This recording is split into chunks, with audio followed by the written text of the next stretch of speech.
Felix menekuk kakinya dengan punggung bungkuk dan jari-jarinya terbuka, mencengkeram kap mesin seolah-olah hidupnya bergantung padanya. Posisinya agak mirip dengan Spider-Man di film-film. Satu-satunya perbedaannya adalah Felix mengerahkan sekuat tenaga pada lututnya yang tertekuk hingga kap mesin tidak dapat menahannya lagi dan berubah bentuk karena kekuatannya. Dia menarik napas dalam-dalam sambil menyipitkan matanya untuk fokus, lalu, wuss, dia melompat tepat di depan mobil Vision beberapa meter, sehingga dia bisa mendarat tepat di atapnya. Itu lebih mudah daripada yang terlihat karena Felix membawa mobilnya sedekat mungkin. Jarak antara mereka hanya sekitar 5 meter. Dia pasti sudah melewati batas kemampuanku. Itu seharusnya memberinya pelajaran, kata Vision sambil terengah-engah seperti baru saja lari maraton. Tangannya terus gemetar saat dia mencoba menutup kembali matanya. Hingga kini, tak seorang pun tahu mengapa ia malah memperlihatkan mata jeleknya jika ia hanya akan menjerit lewat mulutnya. Para penonton terdiam melihatnya fokus menutup matanya, tidak memperhatikan Felix yang menjatuhkan diri ke arahnya dari atas. Wah! Mobil Vision berguncang dan sedikit menukik ke bawah setelah Felix berhasil mendarat di atap. Untungnya, ia mendarat dengan posisi tengkurap, sehingga memudahkannya untuk mencengkeram mobil hitam itu dengan erat. Bayangannya mungkin tidak tampak seindah saat mendarat di atas kakinya, tetapi Felix lebih menghargai nyawanya daripada memikirkan hal-hal yang tidak berguna seperti itu. Mobil-mobil itu benar-benar hampir melaju dengan kecepatan suara. Jika tubuh Felix tidak seperti manusia, dia akan tertampar seperti lalat oleh angin begitu dia keluar dari mobilnya. Terkejut dan ngeri, Vision menjatuhkan perban di bawah joknya setelah melihat Felix di atas mobilnya, berbaring dengan kaki dan satu tangan menancap kuat di logamnya. Namun, yang paling membuatnya takut adalah tangan lainnya yang dikepalkan seperti kepalan tangan.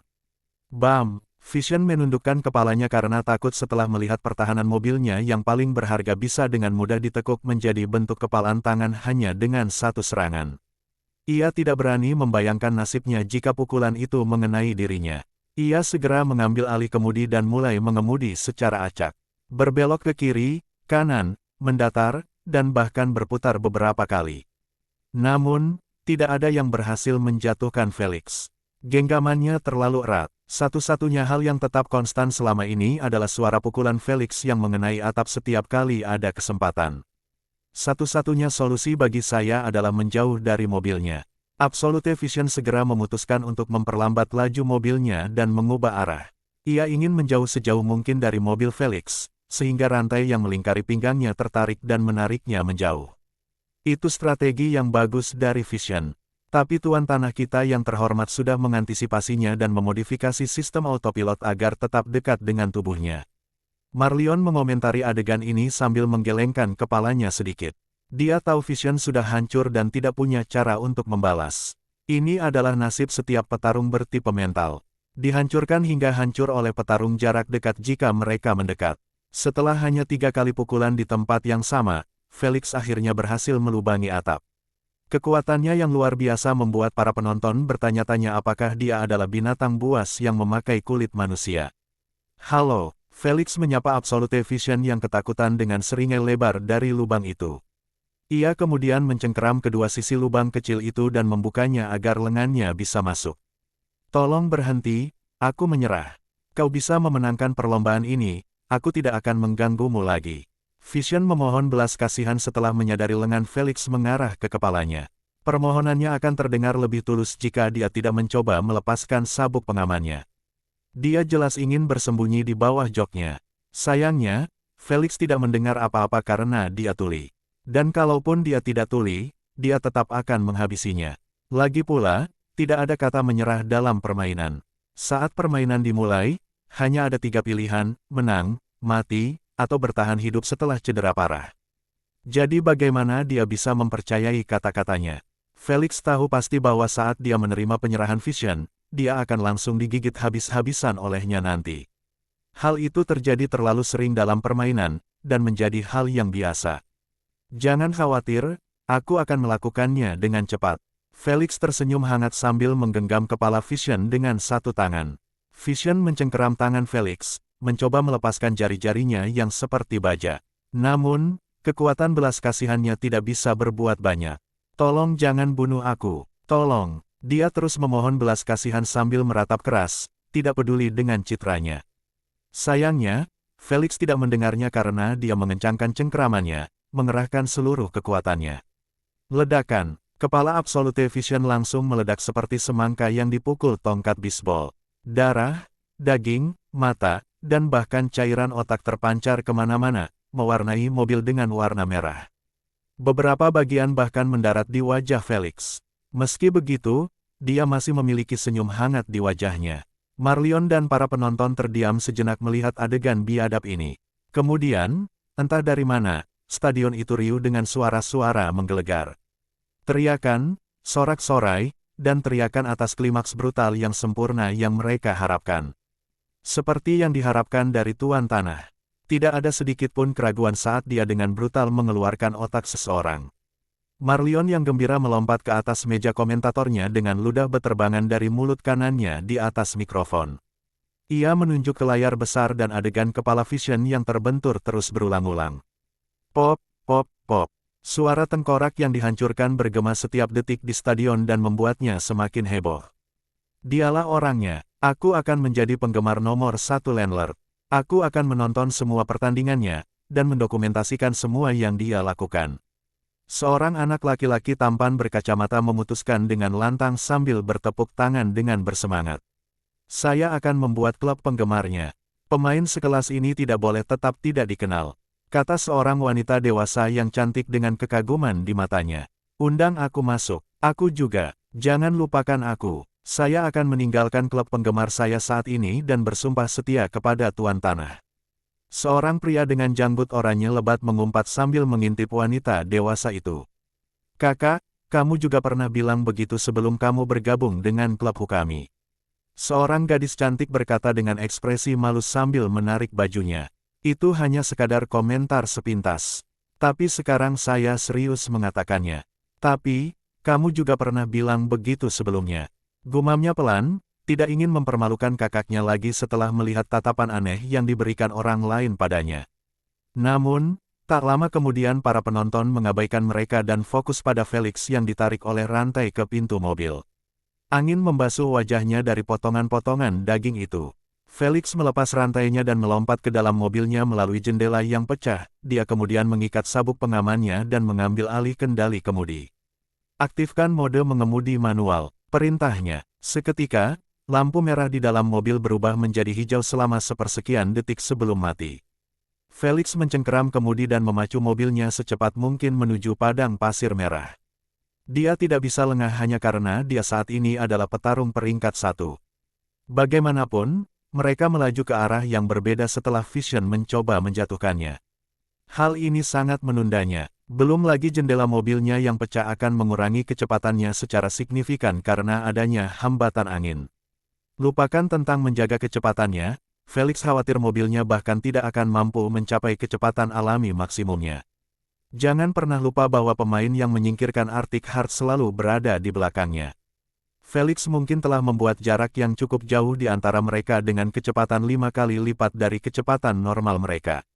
Namun sekarang, setelah pertarungannya dan kondisi mobil saat ini, mereka mengejar dengan cepat. Setelah terbang sendiri selama 10 menit, Felix menghela napas lega setelah akhirnya melihat gurun merah di tepi lautan lava. Namun, saat ia melirik kaca spionnya, ia melihat 4 titik gelap kecil terbang berdekatan. Titik-titik itu terus membesar dalam penglihatannya, yang berarti kecepatan mereka jauh lebih cepat daripada kecepatannya. Ini akan menjadi buruk. Tanpa mengelus sedikit pun, Felix menjentikkan jarinya, menciptakan 2 bom putih. Ia menaruhnya di tabung peluncur belakang dan menyimpannya di sana untuk saat ini.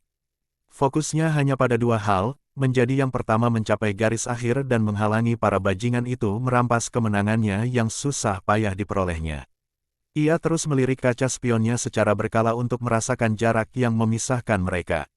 Saat ini, ia yakin jarak antara mereka setidaknya 10 km. Kedengarannya jauh, tetapi ia tahu jarak ini dapat ditempuh dalam waktu sekitar 3 menit. Namun, kabar baiknya adalah garis finish tidak jauh dari pantai lahar. Felix yakin jika pengejaran ini terus berlanjut seperti ini, saat mereka berada dalam jarak 100 meter darinya, ia akan melewati garis finish atau hampir mencapainya. Satu-satunya variabelnya adalah kotak-kotak biru di lintasan yang terus-menerus diabaikannya. Namun, Felix cukup yakin bahwa para pemain itu juga akan mengabaikannya. Sebab, saat salah satu dari mereka memutuskan untuk menginginkan sebuah kotak, yang lain akan berusaha keras menghalanginya. Dengan demikian, aliansi tipis mereka akan hancur dalam sekejap. Lagi pula, tak seorang pun tahu apakah orang yang memperoleh kotak itu mendapat kemampuan yang memungkinkannya melenyapkan mereka, alih-alih berlari menuju garis akhir. Mereka yakin dia akan menggunakannya untuk membunuh mereka demi mendapatkan poin gratis alih-alih fokus mengejar Felix. Jadi untuk menghindari semua ini, mereka terus mengabaikan kotak-kotak itu, sambil melaju secepat mungkin. Tak lama kemudian, Felix memasuki padang pasir merah dan melihat sekilas garis finish di cakrawala. Ia menoleh ke belakang dan melihat para pengejarnya semakin dekat. 1000 meter, 755 meter, 541 meter, 350 meter. Mereka begitu dekat dengannya, sehingga dia dapat melihat dari kaca spion belakang, keputusasaan mereka yang jelas, dan kerinduan akan kejuaraan tergambar jelas di wajah mereka. Tidak hari ini, anak-anak. Felix menyeringai dan berteriak, kembung-kembung. Bom-bom putih meledak di depan mobil mereka, meninggalkan awan kabut yang melayang di udara. Sebelum mereka sempat menertawakan usaha bodohnya untuk menghalangi mereka, mereka melihat 2 bom lagi ditembakkan ke arah mereka, lalu 2 lagi, dan 2 lagi. Bom-bom itu terus berdatangan dan berdatangan seperti ditembakkan oleh senapan mesin. Namun, itu belum semuanya. Felix menjentikkan jarinya, mengeluarkan kabut putih dari pori-porinya. Aura itu terus meluas hingga mobilnya benar-benar tersembunyi. Namun, yang membuat para pemain itu tersentak adalah jejak putih beracun yang tertinggal. Kombinasi kemampuan ini memaksa mereka menyerah untuk tetap berada di belakang Felix, karena penglihatan mereka terhalang total, tidak memungkinkan mereka untuk mengarahkan kemampuan mereka dengan tepat. Puff, puff, bom-bom dengan berbagai macam warna terus-menerus dilontarkan dari dalam awan putih itu. Semua bujukan yang Felix tunjukkan selama ini dilemparkan ke belakangnya dengan gegabah. Ia tidak peduli sedikit pun dengan energinya lagi. Ia menyimpannya hanya untuk saat-saat seperti itu. Sialan, aku tidak bisa melihat apa-apa. Seorang pemain berkepala botak mengumpat sambil mencoba membersihkan kabut putih dari jendela depannya. Sebelumnya, ia mengira bahwa terkena kabut putih tidak akan berguna, karena kabut putih tidak akan memberikan kerusakan apapun. Namun, ia menyesali saat ia tersentuh kabut putih. Ia benar-benar merasa seperti sedang mengemudikan kapal di tengah lautan berkabut, tidak ada yang terlihat. Bahkan sekutu-sekutunya pun tidak. Ekor Felix yang panjang dan beracun memperburuk keadaan. Persetan, karena tidak tahan lagi, ia menunjuk jarinya ke udara dan tiba-tiba api menyala di ujung jarinya.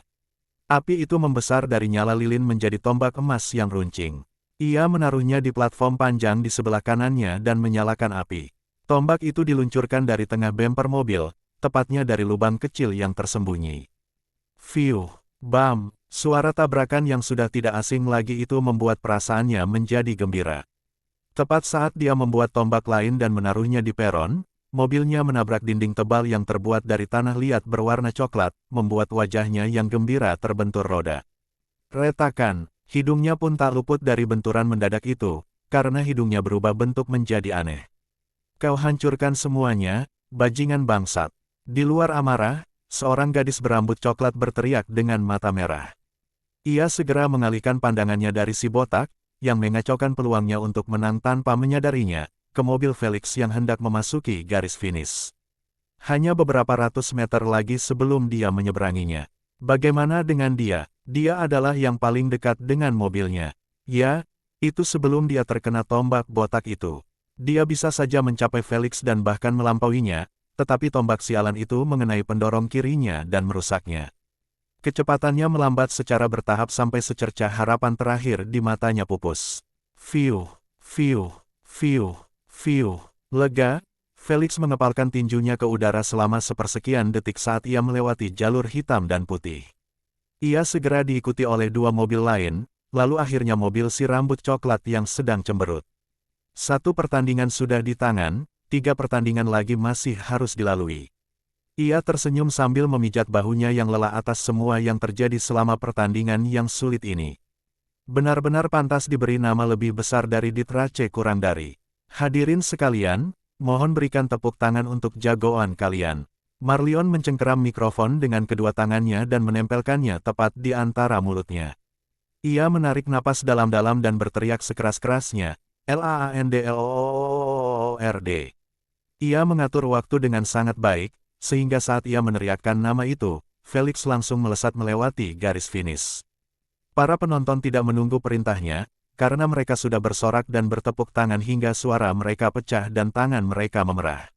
Namun, tidak ada satupun dari mereka yang berhenti sejenak untuk beristirahat. Mereka memberikan Felix standing ovation yang pantas diterimanya setelah menunjukkan permainan spektakuler yang melampaui ekspektasi mereka. Ia terbang sendiri sejak permainan dimulai hingga berakhir. Ia bertarung dan menyingkirkan pemain, rekan, dan aliansi manapun yang menghalangi jalannya. Di mata mereka, dia mungkin seorang pemula, tetapi dia memberi mereka pertunjukan yang tidak terjangkau oleh harga tiket mereka. Astaga, mereka hanya membayar 50 SC untuk tempat duduk normal, tetapi mereka menonton pertunjukan peringkat emas tingkat puncak yang membutuhkan setidaknya 1000 SC per tiket. Mereka tidak sabar untuk kembali ke teman-teman, forum, grup, dan klik mereka, untuk membanggakan malam yang luar biasa ini. Hanya dengan memikirkannya saja, mereka merasa 2 kali lebih gembira.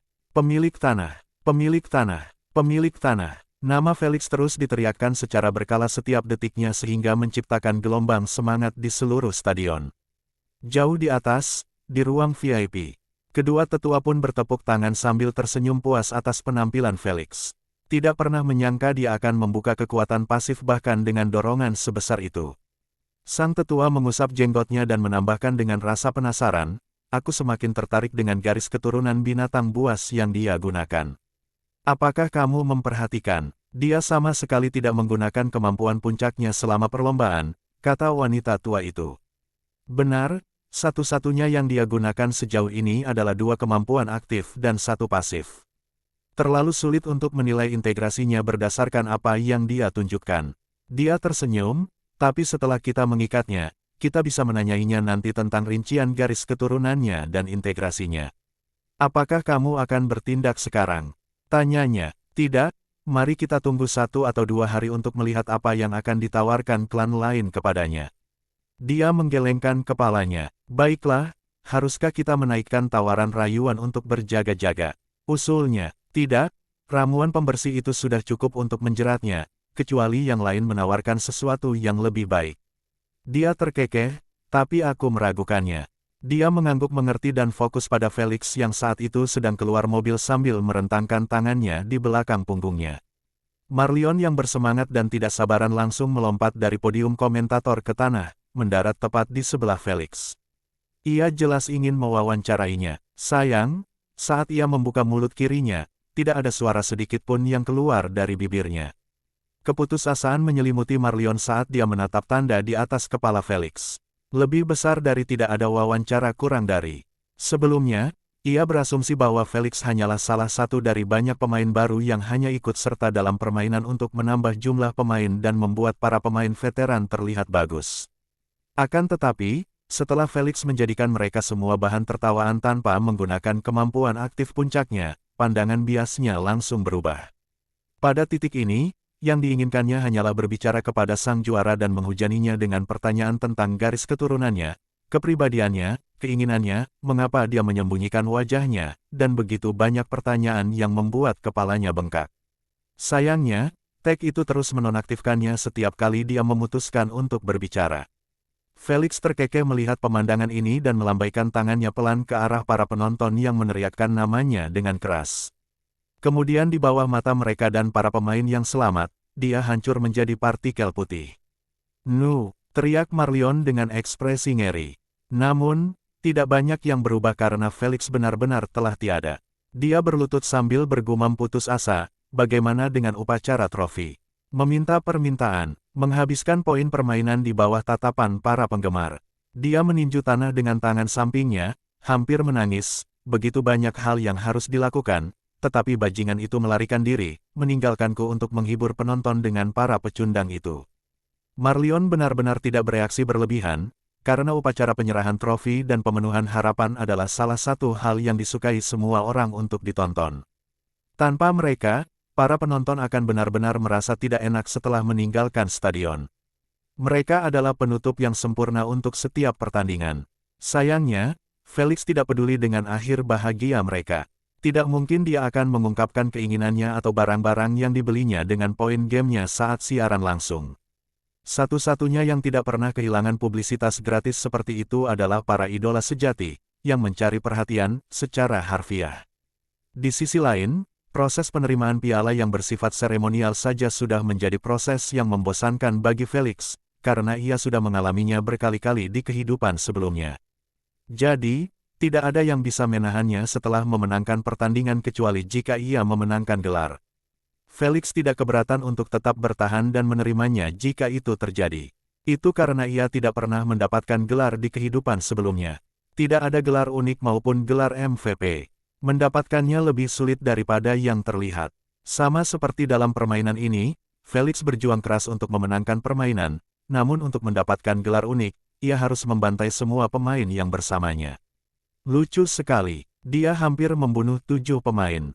Jangan sebut 45. Setengah jam kemudian, Felix keluar dari kamar mandi dengan handuk menutupi bagian bawahnya. Ah, alangkah beruntungnya, ia duduk di sofa ruang tamu dengan santai. Ratu, tolong tunjukkan padaku jumlah hadiahnya. Tak lama kemudian, sebuah daftar holografik panjang muncul di hadapannya. Daftar itu berisi lebih dari 100 item dengan harga masing-masing. Batu bermutu tinggi, elemen umum, elemen tidak umum, elemen langka, sama dengan 5 poin, 10 poin, 100 poin. Batu bermutu puncak, elemen umum, elemen tidak umum, elemen langka, sama dengan 40 poin, 60 poin, 600 poin. Tanduk patah banteng badai merah sama dengan 500 poin. Bunga elemental 3 kelopak sama dengan 600 poin. Mempercantik bunga sama dengan 780 poin. Jatuhnya air mancur kemurnian sama dengan 1200 poin. Felix menelusuri seluruh daftar hingga ia mencapai item terakhir, yaitu tetesan air mancur kemurnian. Ia melirik poinnya saat ini yang ditampilkan di bagian atas daftar dan melihat bahwa ia mengumpulkan 1300 GP dari perlombaan. 1200 GP berasal dari penghilangan langsung 6 pemain dan tambahan 100 GP dihitung sebagai asis setelah ia secara tidak langsung menyebabkan kematian Warsok. Padahal, itu hanya karena racunnya berhasil memengaruhinya, jika itu tidak terjadi, dia tidak akan mendapatkan apapun. Sama seperti kasus Mighty Monka, kematiannya tidak ada hubungannya dengan dirinya. Jadi, tidak ada poin yang diberikan. Tanpa basa-basi lagi, Felix langsung membeli perhiasan itu, dan nomor seri barang itu pun terdaftar di gelangnya. Dia hanya punya 100 GP. Meski begitu, Felix merasa dia mendapat tawaran bagus, karena dia tahu bahwa material seperti Purity Drop tidak seharusnya disertakan dalam permainan perunggu sejak awal. Jadi, dia cukup senang dengan pembeliannya. Setelah menghitung poin-poinnya, dia menutup daftar itu dan bertanya kepada sang ratu, berapa banyak lagi hadiah yang akan aku dapatkan jika aku menginginkannya. 5 tetes Tuan Felix, itu jumlah maksimum yang dapat Anda minta. Masih jauh dari 20 tetes yang dibutuhkan, tapi ini awal yang baik. Ia meminta, tolong penuhi permintaanku. Aku ingin tetesnya. Apa kamu yakin? Begitu kamu setuju, kamu tidak bisa meminta pengembalian uang. Dia memberitahunya, ya, seketika itu juga nomor seri kelima tetes itu ditambahkan ke gelangnya. 6 tetes dari 20 tetes yang dibutuhkan untuk membuat ramuan elemental di permainan pertama. Dia tersenyum, bukan awal yang buruk. Felix tidak pernah berencana membeli ramuan unsur menggunakan koinnya karena 2 alasan. Pertama, harga pasaran ramuan tersebut adalah 5 miliar SC. Kedua, bahkan jika ia memiliki modal yang diperlukan, ia tidak akan dapat menemukannya di pelelangan umum, pasar, atau bahkan di pasar gelap. Ramuan itu sangat langka sehingga hanya selusin yang tiba setiap tahunnya dari Kekaisaran Penyihir Forsythia, yang merupakan milik ras penyihir suci, ke galaksi Bima Sakti. Benar, hanya beberapa ramuan untuk seluruh galaksi. Galaksi yang memiliki 4 kerajaan besar dan ratusan kerajaan yang berjuang mati-matian untuk mendapatkan satu ramuan. Namun, Felix harus beradu dengan mereka untuk mendapatkannya. Tidak seumur hidupnya dengan reputasinya yang tragis. Itulah sebabnya Felix memutuskan untuk mengumpulkan bahan-bahan yang dibutuhkan dan membuat kesepakatan dengan seorang penyihir untuk meramu ramuan itu untuknya. Ini adalah metode yang digunakan oleh sebagian besar bloodliner, yang mencari ramuan yang tidak dapat diperoleh. Meskipun, cara ini cukup berisiko, karena Felix bisa kehilangan bahan-bahan dan biaya pemesanan jika proses meramu gagal. Namun, ini adalah satu-satunya cara yang bisa ia lakukan untuk mendapatkannya. Dia sudah tahu bahan-bahan yang dibutuhkan, dan dia berencana untuk membeli apapun yang bisa dibelinya dengan SC dan menggunakan keinginannya untuk membeli apapun yang tidak bisa dibelinya. Sama seperti air mancur kemurnian, Felix bersikeras mendapatkan ramuan ini, tidak peduli seberapa besar peluang yang dihadapinya. Karena tanpa ramuan ini, ia tidak akan bisa mendapatkan elemen lain yang bisa ditingkatkan oleh Asna. Ia sudah mencapai 100% afinitas racun, hanya menyisakan elemen ilusinya yang masih stagnan di angka 12%. Akan tetapi, Felix tidak pernah mempermasalahkan elemen ini karena monster yang menggunakannya sudah punah, tidak mungkin diburu, atau tingkatannya rendah, tidak lebih dari tingkat 4. Belum lagi sumber daya yang dibutuhkan hanya dijual di pelelangan, bahkan yang termurah sekalipun. Jadi, metode membeli batu bermutu tinggi dan menggunakannya tidak akan berhasil pada elemen langka ini. Meski begitu, cheat peningkatan itu sebenarnya bukan masalah yang paling mendesak baginya. Tujuan sebenarnya dari ramuan itu adalah untuk membuka elemen lain dan mencari garis keturunan leluhurnya. Tidak peduli seberapa kuat dan menakjubkan garis keturunan J. Ermumander, ia harus diganti untuk mencapai tahap penggantian pertama. Felix sama sekali tidak punya rencana untuk terjebak di alam pemurnian selamanya, di mana energi unsurnya hanyalah sampah, kekuatan fisiknya lemah, dan pertahanan mentalnya tidak ada. Semua kekuatan dasar itu ditambahkan hanya setelah penggantian garis keturunan terus-menerus berulang kali hingga ia mencapai alam asal. Jika Felix menyatu dengan garis keturunan J. Ermumander pada tahap ke-6 dari sebuah penggantian alih-alih terbangun dengannya, ia akan mampu menggabungkan bujukannya tanpa terus-menerus khawatir bahwa energinya tidak mencukupi. Jadi, hanya ketika tubuhnya mencapai puncak, ia dapat benar-benar membawa potensi dan kekuatan nyata dari garis keturunan primogenitor. Meski begitu, dia tidak akan pernah puas dengan garis keturunan manapun kecuali yang memiliki kekuatan yang sama dengan J. Ermumander atau lebih kuat darinya. Tidak ada yang di bawahnya. Jalur garis keturunannya hanya akan diciptakan oleh garis keturunan terbaik di alam semesta. Dia tidak peduli jika dia akan menghabiskan puluhan miliar koin untuk meramu ramuan unsur. Jika prosesnya gagal sekali, ia akan mencoba lagi. Jika gagal 2 kali, ia akan mencoba lagi. Ia akan terus mencoba dan mencoba sampai berhasil.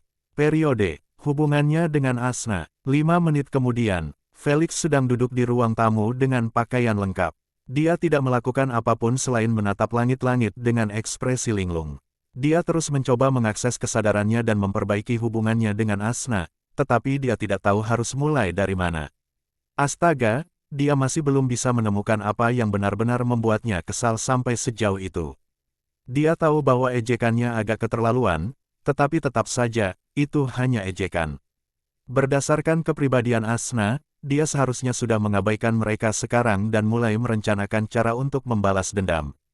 Itulah yang dia duga akan terjadi dan apa yang sebenarnya dia persiapkan, bukan ini. Sepertinya satu-satunya pilihanku adalah berbicara langsung dengannya. Dia tersenyum masam dan memejamkan mata. Di dalam kesadaran, di rumah besar yang diselimuti kabut, Felix duduk di ranjang di sebelah Asna, yang masih menggunakan wujud roh api. 5 menit telah berlalu dan Felix mencoba segala cara untuk membuatnya berbicara lagi. Dari meminta maaf, memuji, hingga menggelitiknya. Namun, dia masih tidak responsif seperti kayu. Baiklah, lebih baik aku pergi saja. Felix menghela napas dan berdiri, berniat keluar dari alam bawah sadarnya. Lagi pula, tidak banyak yang bisa dilakukan. Dia sudah mencoba segalanya tetapi tidak berhasil. Jadi, lebih baik pergi saja daripada tetap di dekatnya dalam keheningan yang canggung. Namun, saat ia bangkit dari tempat tidur, ia mendengar bisikan pelan. Bisikan yang tidak terdengar jika tidak diperhatikan. Namun dalam keheningan yang sangat sunyi ini, Felix mendengarnya sekeras guntur. Aku telah disegel selama lebih dari 20 juta tahun. Namun, aku tidur sepanjang waktu itu, dan baru bangun ketika seseorang menemukan penjaraku. Suara Asna yang lembut dan menggoda yang biasa didengar Felix telah hilang sama sekali, saat ia berbicara dengan nada yang dipenuhi kesengsaraan dan penderitaan, kau tidak tahu bagaimana rasanya disegel sejak kecil oleh orang-orang tua sampai kau menjadi tua seperti mereka hanya dengan tidur. Suaranya tiba-tiba pecah, saat ia terisak, 20 juta tahun hidupku terbuang sia-sia dengan berbaring tak berdaya. Jika kau tidak datang, aku akan berada di sana selamanya. Jadi, meskipun aku tidak menunjukkannya, aku tetap bersyukur kau menyelamatkanku. Tepat saat Felix membuka mulutnya, mencoba menjawab, dia menutupnya rapat-rapat saat mendengar Felix melanjutkan sambil terisak-isak, tapi kau terus menyebutkan kenangan-kenangan yang sangat ingin aku hapus. Itulah yang paling menyakitkanku. Diingatkan terus-menerus bahwa meskipun aku menjalani kesempatan hidup kedua, aku masih berusia 20 juta tahun. Malu dan merasa bersalah, Felix menundukkan kepalanya saat mengingat ucapannya yang ceroboh. Dia terus berbicara enteng tentang penyegelan dirinya seolah-olah itu tidak berarti apa-apa baginya. Dia tidak pernah sekalipun berpikir atau bersusah payah menempatkan dirinya pada posisinya dan mencoba memahami apa yang telah dialaminya. 20 juta tahun, umat manusia tidak ada di alam semesta bahkan selama sepertiganya. Namun, Asna menghabiskan seluruh periode itu tanpa melakukan apapun kecuali tidur dalam kesendirian. Sudah merupakan keajaiban bahwa dia tidak gila dan menjadi gila. Tuhan tahu semua orang akan mengalaminya. Kini, setelah akhirnya terbebas dari belenggu, ia kembali disegel dalam tubuh Felix. Namun, ia tidak lagi putus asa seperti di kehidupan sebelumnya. Kini, ia benar-benar memiliki kesempatan untuk memulai hidup baru, jauh dari pengalaman buruk yang pernah ia lalui sebelumnya. Mungkin tidak sebaik yang ia inginkan dan impikan, tetapi setidaknya itu ada artinya, itu berarti sesuatu baginya. Kau benar, ini kesempatan kedua kita dalam hidup, bukan hanya aku. Dan kau berhak menjalaninya sesuai keinginanmu. Felix membelainya dengan lembut dan berkata, untuk saat ini, kau tidak bisa melakukannya, tapi jangan khawatir, tidak lama lagi kau akan menikmati kebebasanmu. Ia memberinya ekspresi serius yang belum pernah ia tunjukkan sebelumnya dan berjanji, kau memegang janjiku. Wujud roh api Asna tiba-tiba tergantikan dengan wujud manusianya. Karena jarak mereka yang dekat, kepalanya muncul di dekat wajahnya. Dia menatap mata emasnya yang kabur, tercengang, tidak tahu harus bereaksi bagaimana. Namun, dia malah memperburuk keadaan dengan memeluknya dengan lembut. Bisakah kau mengunjungiku setiap hari? Aku tidak ingin tidur bertahun-tahun lagi. Dia membisikkan permintaannya di telinganya. Felix hanya bisa menganggukkan kepalanya kaku tanda setuju. Sementara itu, matanya terus beralih dari belahan dadanya yang terbuka ke wajahnya yang mempesona. Dia benar-benar hampir mimisan melihat pemandangan ini. Namun, dia harus menahannya. Dia tidak ingin mempermalukan dirinya sendiri di hadapannya. Asna, bisakah kau hitung hanya tahun-tahun saat kau terjaga di reruntuhan itu? Tanyanya tergesa-gesa sambil melihat ke langit-langit rumah besar itu. Asna melakukan apa yang diperintahkan dan mulai menghitung dengan serius sambil tetap berbaring dalam pelukannya. Felix terus menatap langit-langit dengan ekspresi datar, menunggu dengan sabar sampai Asna selesai. Aku sadar 2000 tahun sebelum aku disegel. Tambahkan itu ke 500 tahun saat aku terjaga selama di penjara. Dia tersenyum menawan dan berkata, itu artinya aku baru berusia 2500 tahun. Felix secara refleks menghindari senyumnya dengan matanya dan menjawab, baiklah, dalam kehidupan ini usiamu yang sebenarnya adalah 2500 tahun. Aku tidak akan pernah menyebut 20 juta tahun lagi. Suka banget. Asna langsung loncat dari pelukannya sambil bertepuk tangan kegirangan. Felix menghela napas lega setelah akhirnya dia turun. Naganya benar-benar akan mengintip. Tetapi, tidakkah menurutmu 2500 tahun terlalu muda? Tanyanya tiba-tiba. Apa maksudmu? 2500 tahun sudah cukup tua bagiku. Felix mengangkat alisnya dengan bingung. Oh, aku lupa umur manusia rata-rata manusia hanya 80 tahun. Dia terkekeh sambil menutup mulutnya dan menjelaskan, namun bagi ras Uniginku, kami tidak memiliki umur, kami abadi. Selama alam semesta masih ada, kami juga akan bertahan. Itulah sebabnya kami disegel alih-alih dibunuh oleh Go. Dia tiba-tiba terbatuk. Jadi yang tertua di antara kami memutuskan untuk mengatur pertumbuhan kehidupan bagi bayi baru lahir sepertiku, dari memperoleh kesadaran hingga akhirnya mampu melakukan tugas kami sebagai makhluk hukum. Bingung, Felix terus mendengarkannya tanpa tahu apa yang sedang dibicarakannya. Hukum, Eternals, memperoleh kesadaran, Kenapa dia terang-terangan menyembunyikan nama individu atau kelompok yang bertanggung jawab atas penyegelannya? Pikirannya benar-benar kacau dengan pertanyaan-pertanyaan semacam itu. Asna juga mendengarnya, tetapi dia sama sekali tidak menanggapinya. Dia hanya melanjutkan penjelasannya tentang usia. 1000 tahun pertama adalah masa kanak-kanak kita. Bisa dibilang 10 tahun pertama bagi manusia. Setelah itu, kita memasuki masa remaja. Sayangnya, masa itu berakhir setelah 3000 tahun. Sejak saat itu, kita menjadi dewasa selamanya, dan mulai memenuhi tugas kelahiran kita. Jadi, 2500 tahun itu usia yang cukup muda bagiku, karena itu berarti aku belum dewasa. Dia tersenyum nakal sambil berjalan ke arahnya. Apakah ini yang kau inginkan? Seorang gadis remaja yang hidup dalam kesadaranmu, Felix sayang. Tanyanya. Kelopak mata Felix berkedut karena godaannya dan mulai menjauh darinya hingga ia mencapai ujung tempat tidur. Asna, kamu bisa menambah 500 tahun dan menjadikan dirimu dewasa. Sejujurnya, aku tidak peduli. Jawabnya. Asna naik ke tempat tidur dan mulai mendekat perlahan dengan keempat kakinya. Gaun tidurnya agak berantakan, membuatnya memperlihatkan sebagian kulitnya yang pucat dan tak bernoda kepada Felix, yang duduk kaku di ujung tempat tidur. Apa kamu yakin akan hal itu, Felix sayang? Tanyanya sambil menjilati bibirnya dengan gaya menggoda. Felix langsung mundur secara taktis setelah melihat situasi yang berubah menjadi mimpi terburuknya.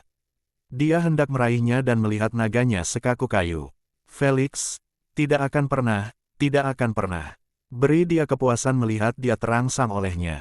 Persetan denganmu Asna, jika kau terus melakukan hal ini, aku bersumpah akan menyerangmu atau tidak akan mengunjungimu lagi. Tentu saja, dia tidak lupa meninggalkan satu remake terakhir sambil melarikan diri. Tak peduli dengan ancamannya, Asna membetulkan pakaiannya dan mendengus pelan, itu karena meremehkan kecantikanku sebelumnya.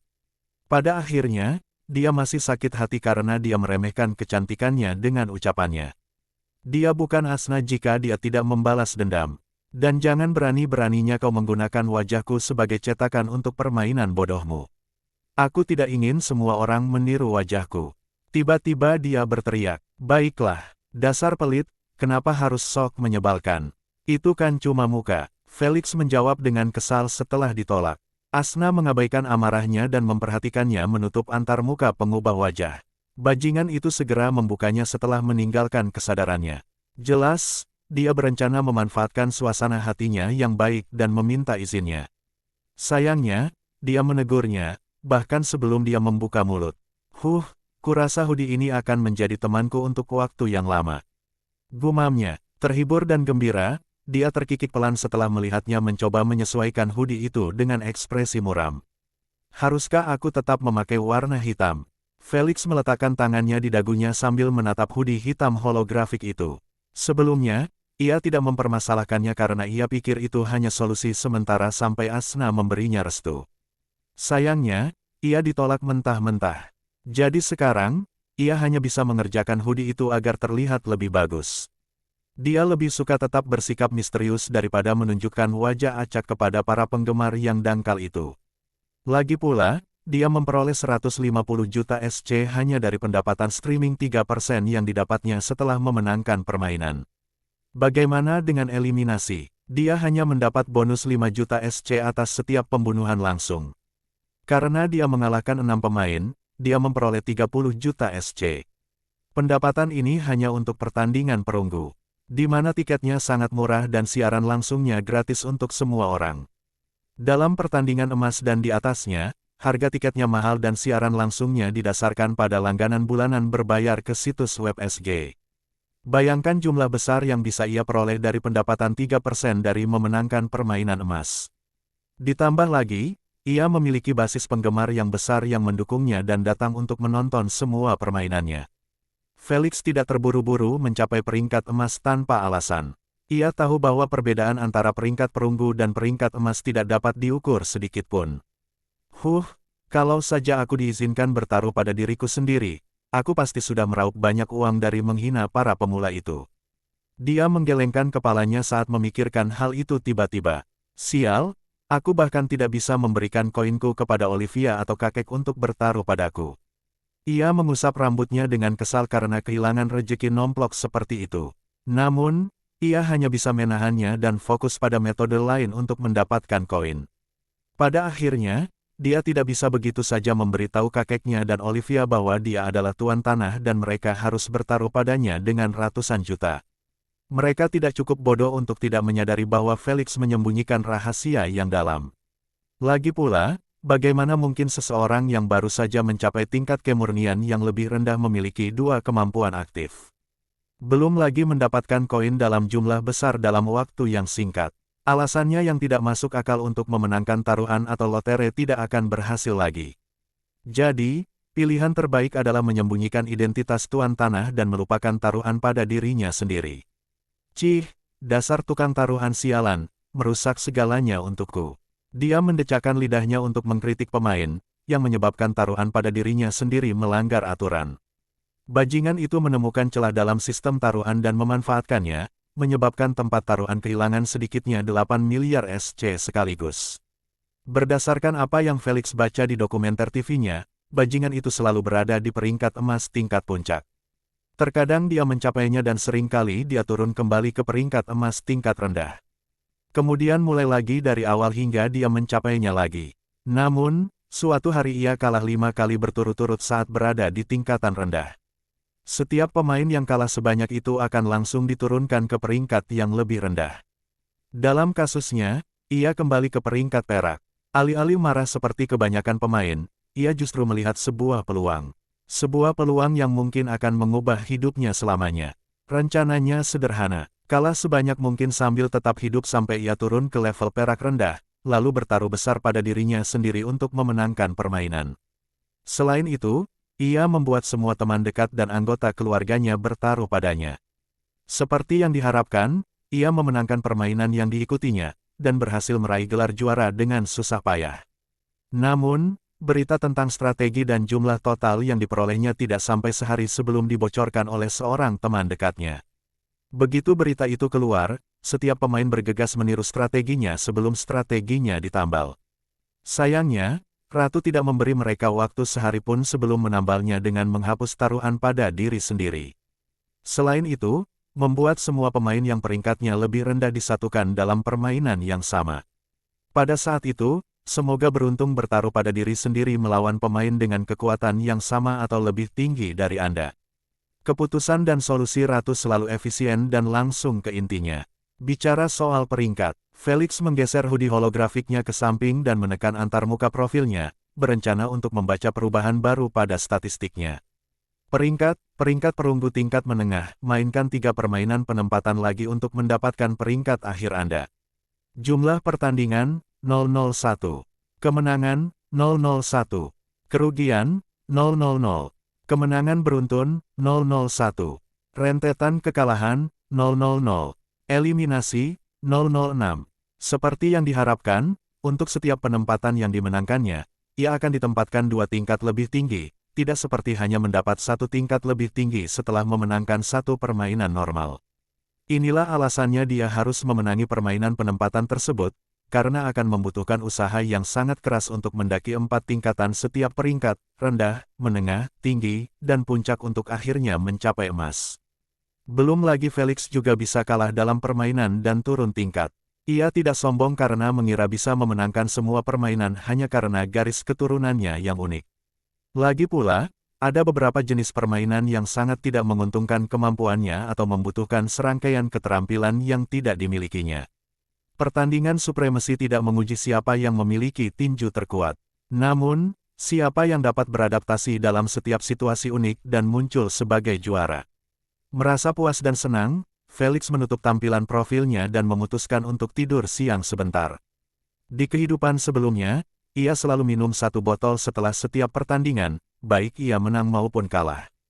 Kebiasaan ini sulit dihilangkan, namun, itu kebiasaan yang sehat, karena setelah setiap pertandingan, ia butuh istirahat sejenak untuk berganti suasana.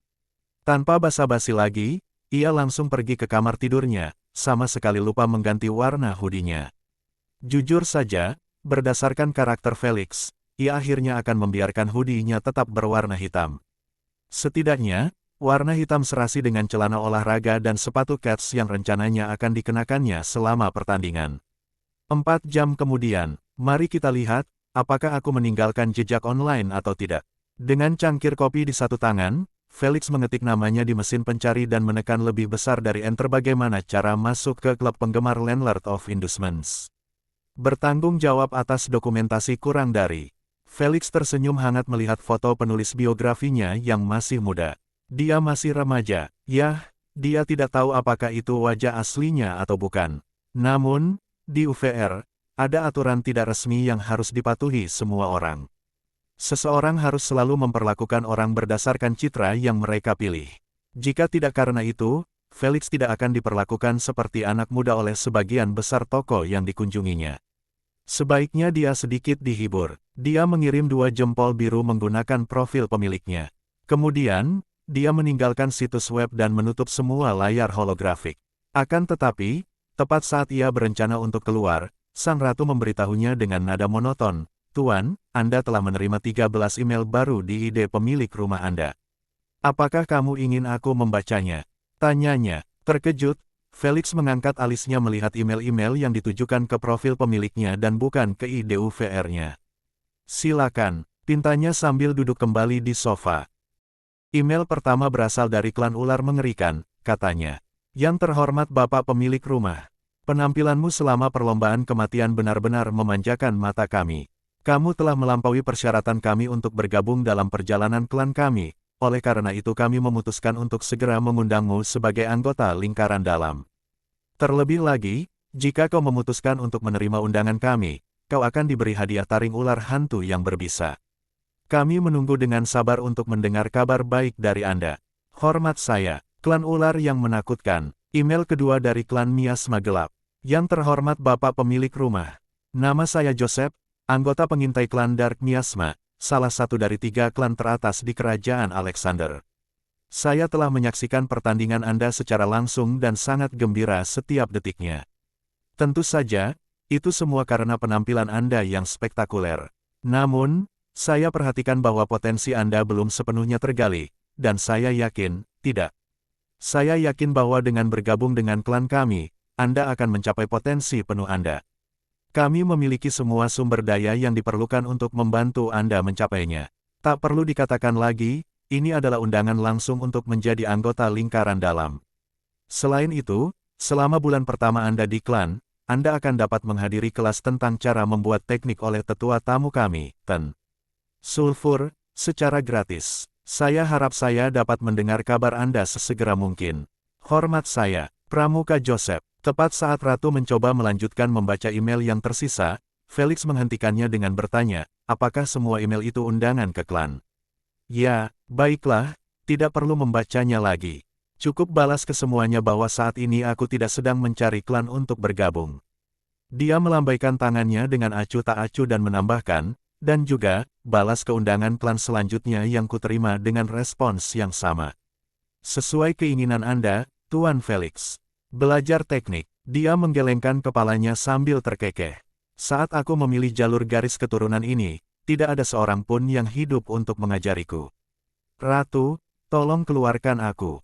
2 hari berlalu dengan cepat.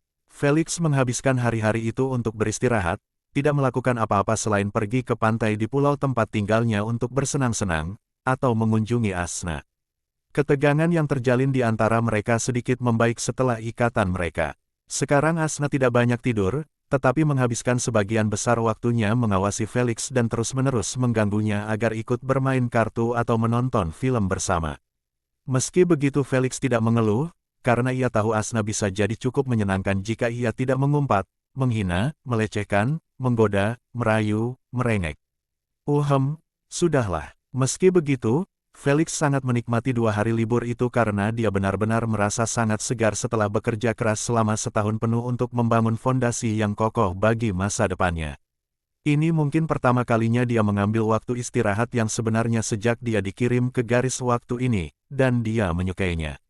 Namun, waktu bersenang-senang ada batasnya, dan 2 hari sudah lebih dari cukup bagi Felix. Jadi, keesokan paginya, ia kembali memasuki VR Pod, melakukan perburuan esensi garis keturunan lagi dengan harapan besar untuk menemukannya. "Apa yang harus kulakukan dengan semua ini?" Felix terus menatap ke 8 botol garis keturunan yang dikumpulkannya selama beberapa bulan terakhir, tetapi ternyata kosong tanpa Saripati J. R. Mungander. Dia menghabiskan 850 juta untuk itu, tetapi tidak ada satu botol pun yang membuatnya tersenyum. Dia merasa sakit hati hanya dengan melihat mereka, duduk di sana sama sekali tidak berguna. Aku mungkin harus menjalin kemitraan pemburu binatang buas dengan Luby. Dia mendesah. Meskipun harganya akan turun 5%, setidaknya aku tidak akan repot-repot menjualnya sendiri. Dia sebenarnya berencana sebelumnya untuk membuka toko tempat dia bisa menjual garis keturunan tersebut. Namun, butuh usaha yang sangat keras untuk mendapatkan izin toko dan waktu yang lama untuk membangun reputasi yang solid di ibu kota Androksa. Selain itu, ia perlu terus memperbarui tokonya dengan garis keturunan baru agar tidak kehilangan pelanggan, dan garis keturunan tersebut tentu saja perlu bervariasi dalam elemen, tingkatan, dan peringkat. Itulah yang sebenarnya tidak ingin dia lakukan. Dia hanya mencoba menjual kembali garis keturunan yang dibelinya tanpa kehilangan terlalu banyak koin dalam prosesnya. Bukan untuk memulai bisnis. Dia tidak punya waktu maupun kesabaran untuk melakukannya. Jadi, jauh lebih baik untuk menandatangani kontrak yang solid dengan Luby dan menjual garis keturunan itu kepadanya dengan harga pasar 5% lebih rendah. Saya perlu menyiapkan kontraknya dulu. Felix segera mengambil keputusan dan memasukkan botol-botol itu ke gelang apnya. Ratu, tolong berikan aku kontrak pemburu dasar, pintanya. Sesaat kemudian, sebuah kontrak holografik disodorkan di hadapan Felix. Ia membaca semuanya dengan matanya dan menandai ketentuan-ketentuan yang perlu diubah. Setelah beberapa jam mencermati kontrak tersebut, Felix akhirnya merasa puas dengan versi terbarunya. Ia membacanya ulang untuk mengingat semuanya, agar tidak disergap oleh si goblin konyol itu selama negosiasi mereka. Sejauh ini baik-baik saja, anjing rakus itu tidak akan ragu untuk menandatangani barang gratis ini. Kamu sudah selesai. Kamu janji akan mengajakku ke bioskop. Jadi, cepatlah. Asna bergegas sambil merapikan kukunya karena bosan. Sudahlah, jangan merengek lagi. Aku hanya perlu dia menandatanganinya dan kita bisa pergi sekarang. Felix menjawab dengan kesal sambil mengganti pakaiannya dengan pakaian yang lebih formal. Lagi pula, dia tidak bertindak sebagai pelanggan, tetapi sebagai mitra. Jadi, dia harus berpakaian dengan pantas. Aku tidak akan menandatangani omong kosong ini bahkan jika kau menikamku sampai mati. Felix menatap acuh tak acuh ke arah Luby yang mendengus marah seperti sedang diperas. Baiklah, aku akan membawa bisnisku ke tempat lain. Gumamnya sambil berjalan menuju dinding bata, toko si lilin adalah pilihan yang cukup bagus. Sama seperti sebelumnya, Luby melompat ke arahnya dan memeluk pahanya erat-erat, tidak melepaskannya. Apa yang kau lakukan? Kau merusak celanaku. Felix berkata sambil menghentakkan kakinya. Namun kali ini, Luby mencengkeramnya sekuat tenaga. Setelah melihat bahwa bajingan serakah ini bersikeras menghentikannya, dia memutuskan untuk menghentikan sandiwaranya dan bertanya lagi, apakah kamu akan menandatangani kontrak atau tidak? Persyaratanku cukup murah hati. Ditambah lagi, aku bahkan menawarimu 3 kali lipat harga garis keturunan jika ternyata esensinya lebih rendah dari 75%. Dia lalu mencengkeram Luby dari telinganya yang panjang dan terjulur dan menariknya menjauh dari kakinya. Aduh, kau mencabik-cabik mereka. Brengsek, lepaskan aku, teriak Luby sambil diangkat ke udara oleh Felix. Kamu tanda tangan atau tidak? Felix hanya bertanya sambil mengeratkan genggamannya. Au, aku tanda tangan, aku tanda tangan. Lepaskan saja, gedebuk. Felix segera menjatuhkannya ke tanah dan memperlihatkan kontrak itu lagi di depannya. Tanda tangani saja, saya tidak punya waktu seharian untuk bernegosiasi lebih dari 0,5% seperti yang Anda lakukan. Luby tidak berbasa-basi lagi dan menandatangani kontrak dengan patuh. Dia sudah berencana untuk mendapatkannya apapun yang terjadi. Tetapi apakah julukannya akan menjadi anjing rakus Luby jika dia tidak menawar 0,5%? Sayang sekali, Felix punya cewek nakal di kepalanya yang terus-menerus merengek ingin mengajaknya ke bioskop, jadi dia tidak punya kemewahan untuk menghiburnya. Seharusnya kau melakukannya dari awal. Ini, ambillah. Felix mengambil 8 botol itu dan menaruhnya di atas meja. Sesuai kesepakatan, bayar saya di muka. Dia mengulurkan tangannya, merasakan perih karena mentransfer sejumlah besar uang sekaligus. Luby menyentuh gelang Felix dengan mata berair dan tangan gemetar. Suara mendesing. Felix menekan rekening banknya dan tersenyum senang melihat 807 juta SC yang baru ditambahkan. Kemudian, dia menganggukkan kepalanya sambil berkata untuk terakhir kalinya, senang berbisnis denganmu. Dan ingat ular berbisa tingkat tinggi yang hinggap di tanganmu, aku yang akan mendapatkannya. Aku akan meneleponmu kalau begitu. Sekarang tinggalkan aku sendiri, aku perlu minum kesedihanku, kata Luby, meninggalkannya dengan bahu terkulai. Felix pergi melalui tembok bata, tidak peduli lagi dengan kesedihan palsu Luby. Bajingan itu akan mendapatkan 60 juta gratis dari penjualan garis keturunannya. Namun, dia masih berani menangis karenanya. Film. Felix melajukan mobilnya menuju bioskop diiringi sorakan Asna. Mungkin lebih baik kalau dia terus tidur. Pikirnya dalam hati. Aku tantang kamu untuk mengatakannya lagi. Asna langsung mengamuk. Kau pikir aku tidak berani? Felix ikut berteriak. Ya, saya bersedia. Baiklah, kau benar. Felix melipat tangannya dan melaju pergi. Dia benar-benar tidak ingin membuat orang ketiga ini kesal, terutama sekarang karena dia berencana bermain dengan Nora. Dia tidak ingin mendengar komentar sarkastisnya saat melakukan Nora. Itu akan menjadi mimpi buruk. Tepat seperti dugaanku. Asna mendengus. Di UVR, di dalam sebuah bangunan bulat menjulang tinggi yang dikelilingi ular bersisik merah tua, seorang lelaki tua berjanggut emas mendesah putus asa setelah menerima berita yang menyedihkan. Dapat dimengerti jika menolak klan kelas rendah itu, tetapi menolak bahkan kami, klan abrak pemberontak, dia benar-benar tidak tahu apa yang terbaik untuknya. Tuan Brandy, Anda benar sekali. Pria ini hanya bersikap sombong karena ia berasal dari garis keturunan legendaris. Tapi kenapa, tanpa bergabung dengan klan, ia tidak akan bisa mengikuti jalur garis keturunan dan mempelajari teknik? Seorang pemuda tampan dengan sisik merah di lehernya mengejek. Meraj, jangan menjelek-jelekkan orang lain tanpa informasi yang lengkap. Lagi pula, siapa tahu kalau dia sudah ada di klan lain. Tegur Brandy. Aku ragu, jika dia berada di sebuah klan, dia tidak akan bersembunyi di balik hoodie itu, tetapi dengan bangga mewakili klannya dalam permainan seperti yang dilakukan mayoritas klan. Dia mencibir, aku katakan padamu, dia hanya beruntung dengan garis keturunan itu dan sekarang dia merasa seperti orang penting. Sudahlah, kalau dia menolak kita, tidak ada gunanya kita pikirkan lagi. Dia hanya satu dari ratusan undangan yang kita kirim. Brandy bergumam, meskipun, dia memang lebih istimewa dari yang lain. Tuan, jangan terlalu khawatir. Aku yakin dia akan datang memohon agar kita menerimanya nanti. Dia mengangkat bahunya. Sebuah klan adalah suatu keharusan dalam jalur garis keturunan kita. Apakah ada klan racun ular yang lebih baik dari klan kita di Kekaisaran Mariana? Kita lihat saja nanti, meski aku punya firasat dia akan berjalan sendiri dan tidak mau peduli dengan klan manapun. Kata Brandy, itu tidak mungkin, Tuan.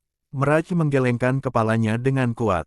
Bahkan jika Brandy yang lebih tua adalah seorang pengintai yang berwibawa, yang dikenal memiliki indera yang tajam, Meraj masih berani menentangnya dengan tegas.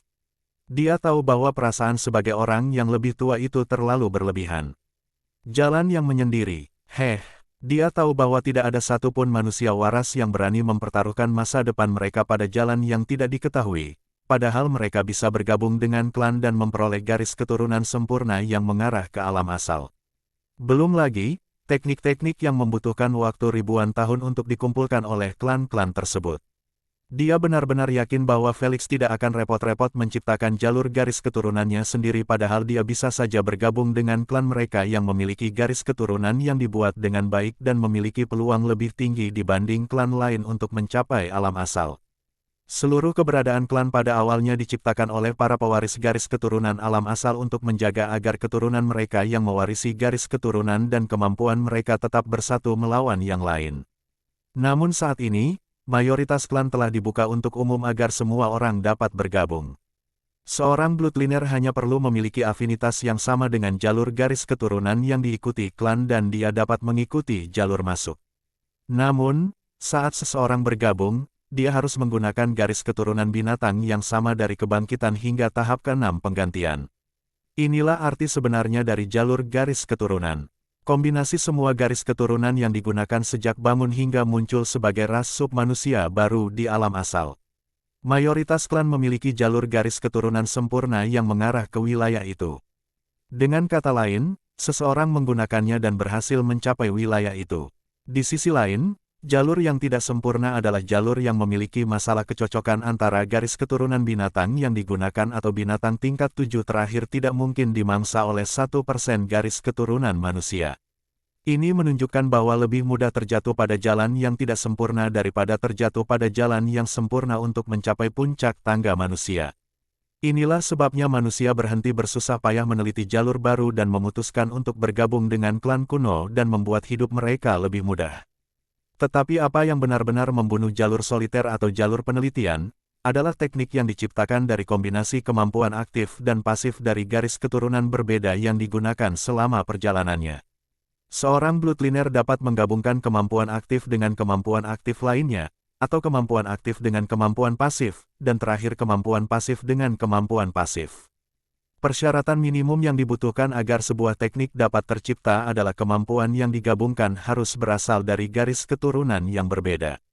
Tingkatan atau pangkat tidak menjadi masalah, selama keduanya berbeda. Misalnya, di kehidupan Felix sebelumnya, ia mempelajari teknik Absolute Mind dari klan tempat ia bergabung. Teknik ini tercipta dari gabungan kemampuan pasif blood regulation dari Giant Anaconda tingkat 1 yang tidak umum, dan kemampuan aktif intermediate mind control dari Wisdom Serpent tingkat 4 yang epic.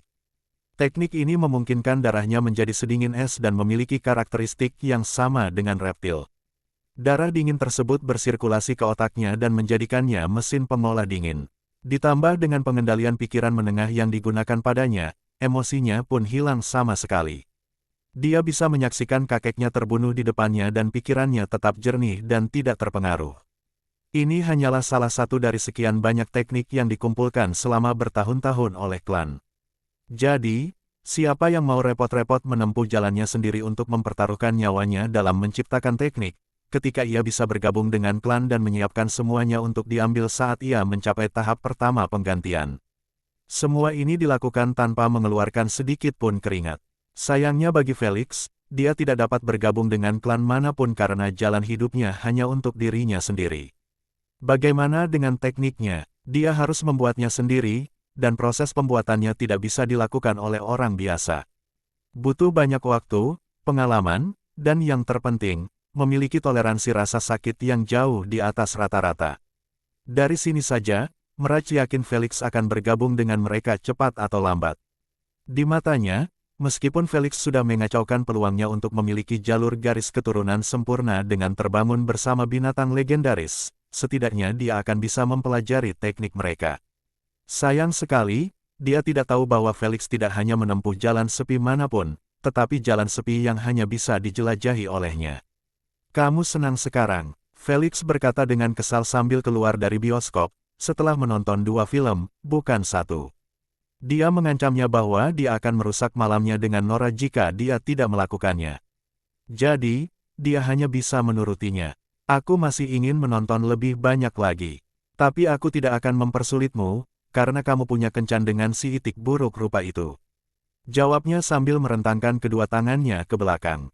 Yah, ini bukan kencan sebenarnya. Dia terbatuk, tapi lebih seperti dia akan mengunjungiku di rumah untuk minum kopi. Dasar bajingan pembohong, kau bilang akan sama saja seperti sebelumnya, kencan di restoran. Teriaknya, kita sudah melakukannya, dan aku tidak punya waktu untuk mengulanginya lagi. Sekarang saatnya untuk meningkatkannya, kata Felix sambil menyalakan mesin mobilnya. Jika kamu berencana melakukan itu, bolehkah aku menonton? Tanyanya penasaran. Tidak usah, tinggalkan aku sendiri malam ini. Sebaiknya kau tepati janjimu dan putuskan sambungannya. Kalau tidak, aku tidak akan mengunjungimu lagi. Felix menolaknya dengan tegas. Mengawasinya, dasar orang tolol, beraninya dia meminta itu. Felix tidak ingin ada penonton saat dia mencoba menjinakkan Nora. Sekalipun dia berkulit tebal, dia tetap akan merasa sedikit malu.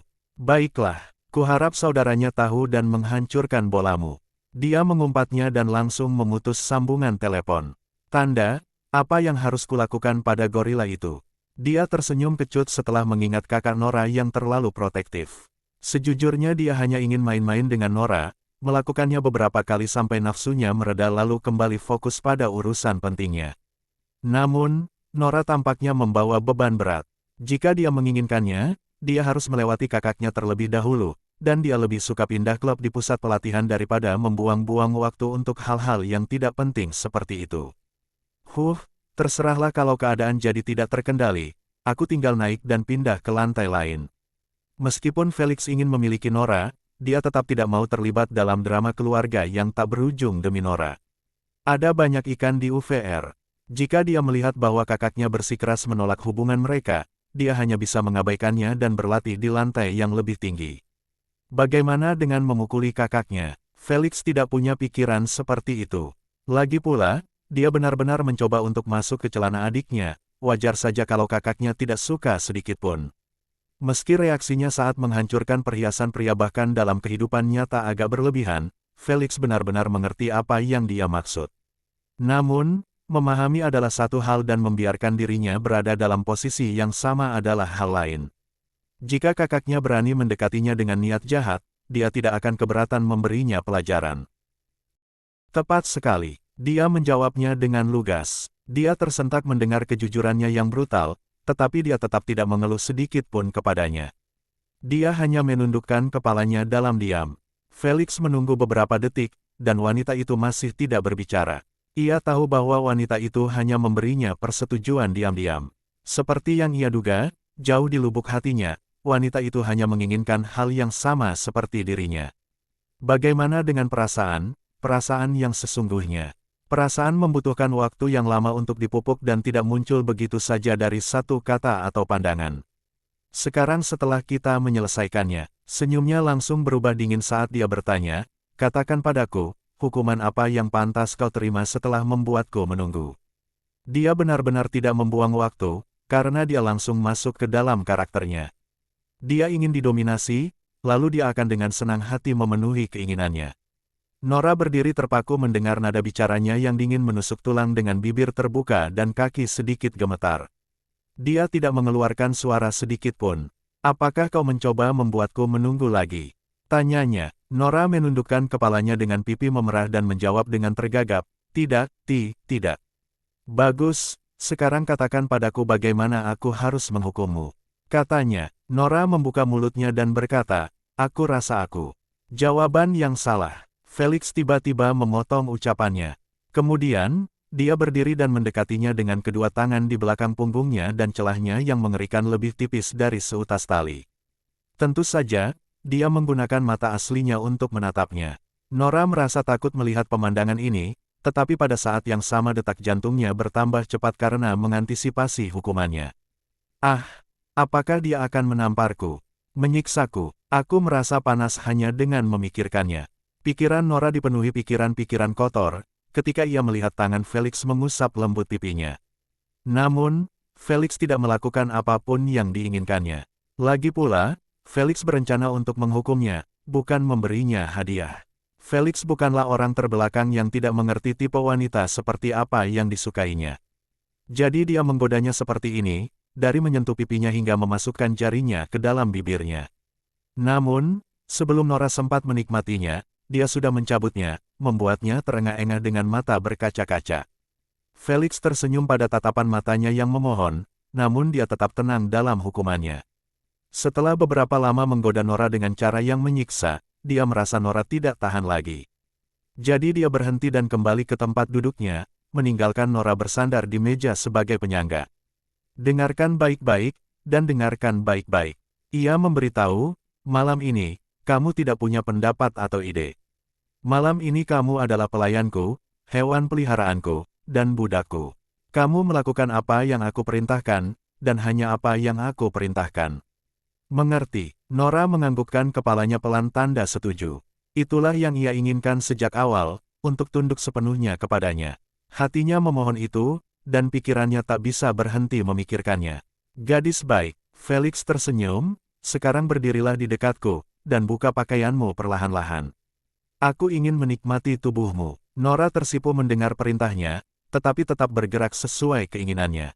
Dia berdiri 2 meter di depannya dan mulai perlahan-lahan menyingkap kulit pucatnya dengan punggung menghadapnya. Felix mengamati lekuk tubuhnya yang anggun di balik kain gaun hitam mininya. Namun, pemandangan yang memikat ini semakin terlihat setelah ia melepaskan gaunnya dari atas, memperlihatkan bahunya terlebih dahulu, lalu bra merahnya yang disambung dengan beberapa tali, menjulur lebih jauh ke bawah. Nora berhenti sejenak dan menoleh ke arahnya dengan tatapan penuh harap. Felix mengerti apa yang diinginkannya dan memujinya dengan anggukan kecil.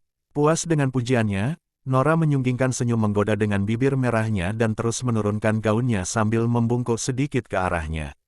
Mata Felix menjadi sedikit lebih cerah saat melihatnya, memperlihatkan bokongnya yang indah dan menggoda dengan tali merah tipis di antara kedua bokongnya, menutupi bagian-bagian sensitifnya. Setelah menanggalkan pakaiannya sepenuhnya, dia berdiri tegak dan menghadapinya, malu untuk melakukan kontak mata.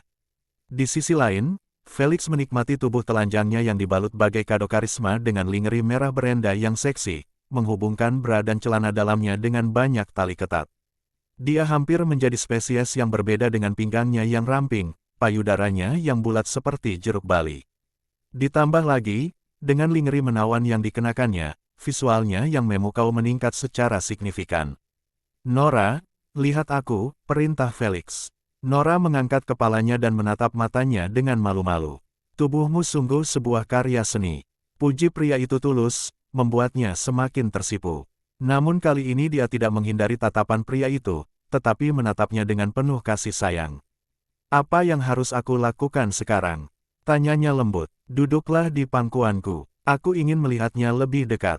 Perintahnya sambil tersenyum lembut. Nora duduk dengan patuh di pangkuannya dengan kedua kakinya tertutup rapat dan tangan di pahanya.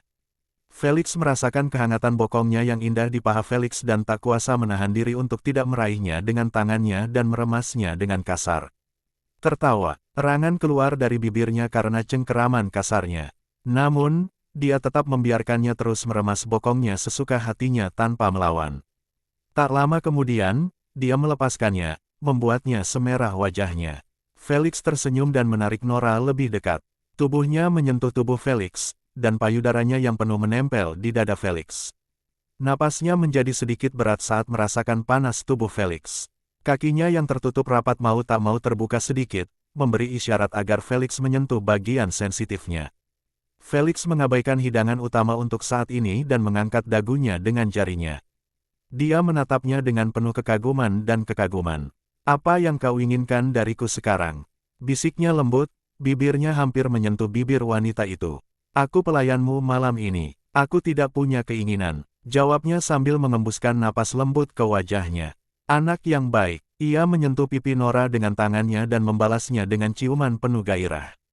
Nora memeluk leher pria itu erat-erat dan membalas ciumannya dengan tidak sabar. Ia menunggu terlalu lama untuk momen ini, dan sekarang ia tidak menginginkan apapun lagi selain membiarkan pria itu menidurinya malam ini. Felix merasakan kecerobohannya dan menurutinya dengan memasukkan lidahnya ke dalam mulutnya yang berair. Nora terengah-engah tidak teratur saat merasakan lidah Felix meliliti lidahnya, membuat seluruh tubuhnya menjadi lembek dan pikirannya kosong sama sekali. Dia berbaring di pelukannya dan membiarkannya menyerang bibir, lidah, telinga, dan lehernya sesuka hatinya. Satu-satunya yang dia lakukan adalah menggosok payudaranya dengan berani ke dada pria itu untuk meredakan putingnya yang sensitif dan kaku. Namun, itu saja belum cukup baginya. Jadi, ia merentangkan kedua kakinya lebar-lebar, memperlihatkan celana dalamnya yang merah dan basah agar dapat dilihatnya, dan membelai bagian paling sensitifnya dengan lembut sambil mengerang nikmat. Felix menghentikan foreplay-nya setelah melihat kesabarannya untuk dilahap. Kenapa kamu berhenti? Tanyanya sambil terus menyentuh dirinya sendiri. Felix terkekeh dan memasukkan jarinya ke dalam celana dalam merah milik wanita itu. Ia lalu menunjukkan jari-jarinya yang basah dan lengket itu dan berkata, bagaimana aku bisa melanjutkannya jika kamu sudah seperti ini? Nora tersipu dan menutup kakinya karena malu. Felix tertawa dan tiba-tiba mengangkatnya, lalu berjalan menuju kamar tidurnya. Kita lanjutkan saja di kamar tidurku, aku punya banyak kejutan yang menunggumu di sana. Mata Nora membesar karena penasaran sambil melihat kamar tidur di depannya. Felix masuk dan menutup pintu dengan kakinya. Membanting, Felix, mainan dan alat apa ini? Serunya dari celah pintu. Nanti kau lihat saja. Felix tertawa dengan cara yang cabul. Setelah beberapa saat, yang terdengar hanya rangan tertahan dan daging yang saling beradu dengan erotis di ruang tamu. Sebuah pesta liar tengah berlangsung di dalam pintu yang tertutup rapat itu tanpa sepengetahuan tetangga Felix. Keesokan paginya, pukul 9.30. Felix menguap sambil mengusap rambutnya malas setelah bangun tidur. Ia merenggangkan lehernya pelan ke samping dan disambut dengan gambar yang menggerahkan. Nora tidur telanjang bulat dengan posisi tengkurap, sementara kedua kakinya terbuka memperlihatkan bagian sensitifnya yang berwarna merah muda. Rambut merah mudanya yang panjang dan bergelombang hanya menutupi punggungnya, membuat pantatnya berdiri tegak seperti gundukan tanah. Memukul, Felix menamparkan pantat kanannya hingga meninggalkan bekas merah di sana. Bangunlah dan bersinarlah putri tidur, bukankah kau harus ikut klub? Felix terkekeh melihat putri tidur itu mencengkeram pantatnya erat-erat setelah ditamparnya. Namun dia tetap tidak terbangun dan hanya bergumam lirih, aku tidak akan pergi hari ini, aku tidak bisa merasakan kakiku lagi. Felix duduk di pantatnya yang indah dan memainkannya dengan gembira. Berhentilah merengek dan sembuhkan dirimu. Hari ini, kamu harus pergi ke klub apapun yang terjadi. Kalau tidak, saudaramu akan tahu tentang kamu yang menyelinap ke sini. Memangnya kenapa kalau dia tahu, dia bukan bosku? Gumamnya dalam tidurnya. Baiklah, jika kau yakin dia tidak akan menggangguku nanti, kau bisa melanjutkan tidur. Dia melompat dari tempat tidur dan berkata, tapi ketahuilah, saat dia mendekatiku karena apa yang terjadi di sini, aku tidak akan ragu untuk menghajarnya. Jika dia masih terus menyerangku selama latihanku, aku akan pindah lantai dan berhenti menemuimu. Sekarang, kau mau mandi bersamaku atau tidak? Tanyanya sambil berjalan menuju kamar mandi, menendang-nendang mainan yang berserakan di lantai. Ruangan itu benar-benar menyerupai medan perang.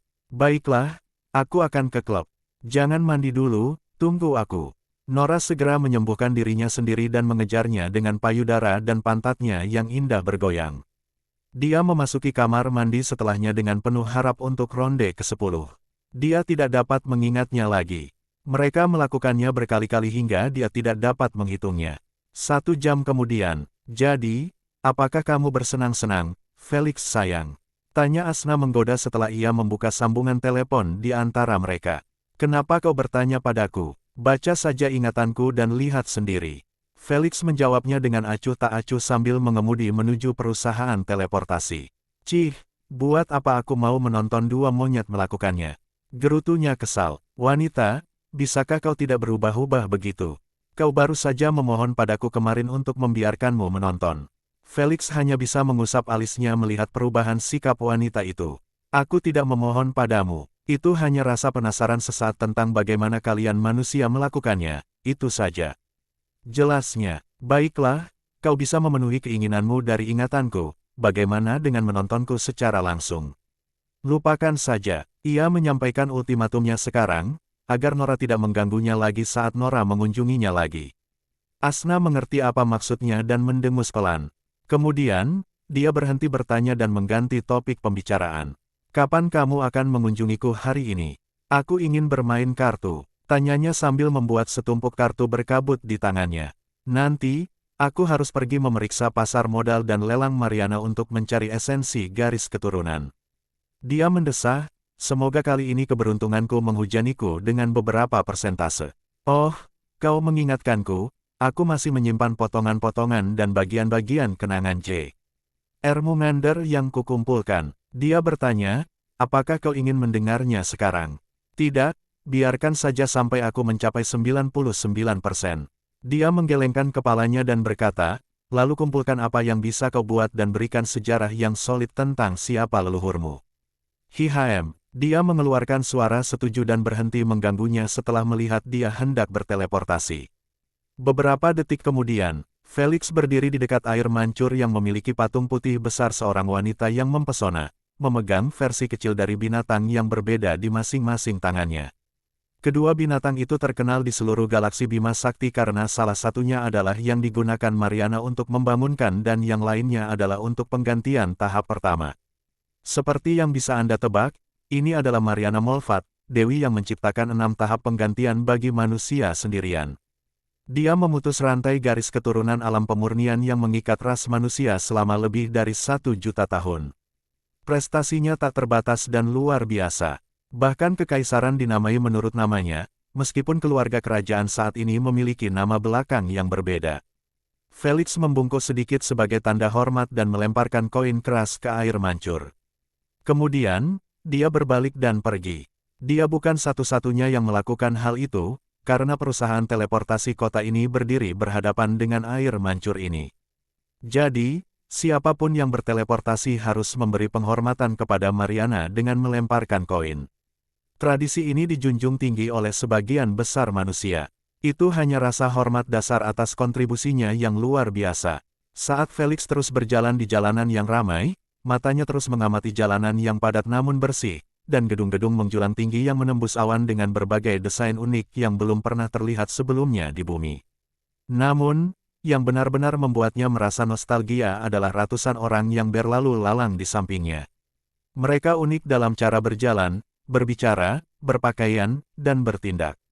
Satu-satunya kesamaan di antara mereka adalah fakta bahwa mereka tidak peduli dengan urusan mereka sendiri saat melanjutkan perjalanan. Pemandangan ini hanya tersedia di beberapa tempat di galaksi Bima Sakti UVR. Ibu kota Mariana adalah yang terbaik di antara semuanya. Bahkan dijuluki sebagai pusat budaya karena menjadi satu-satunya kekaisaran di galaksi yang memiliki ratusan kerajaan yang semuanya berada di wilayahnya. Baik dalam kenyataan maupun di UVR, mungkin kedengarannya seperti hal yang baik untuk memiliki keragaman yang begitu besar, tetapi pada kenyataannya, penduduk sebenarnya dari kekaisaran tersebut hanya melihat mereka sebagai hama dan lintah yang mengambil kekayaan dan sumber daya dari mereka. Felix di kehidupan sebelumnya juga dianggap sebagai lintah meskipun ia memperoleh tempat tinggal tetap di kekaisaran setelah ia berhasil melewati jejak klan Kobra berkepala 3. Itu adalah klan yang sama tempat ia berada saat ia memasuki reruntuhan di kehidupan sebelumnya.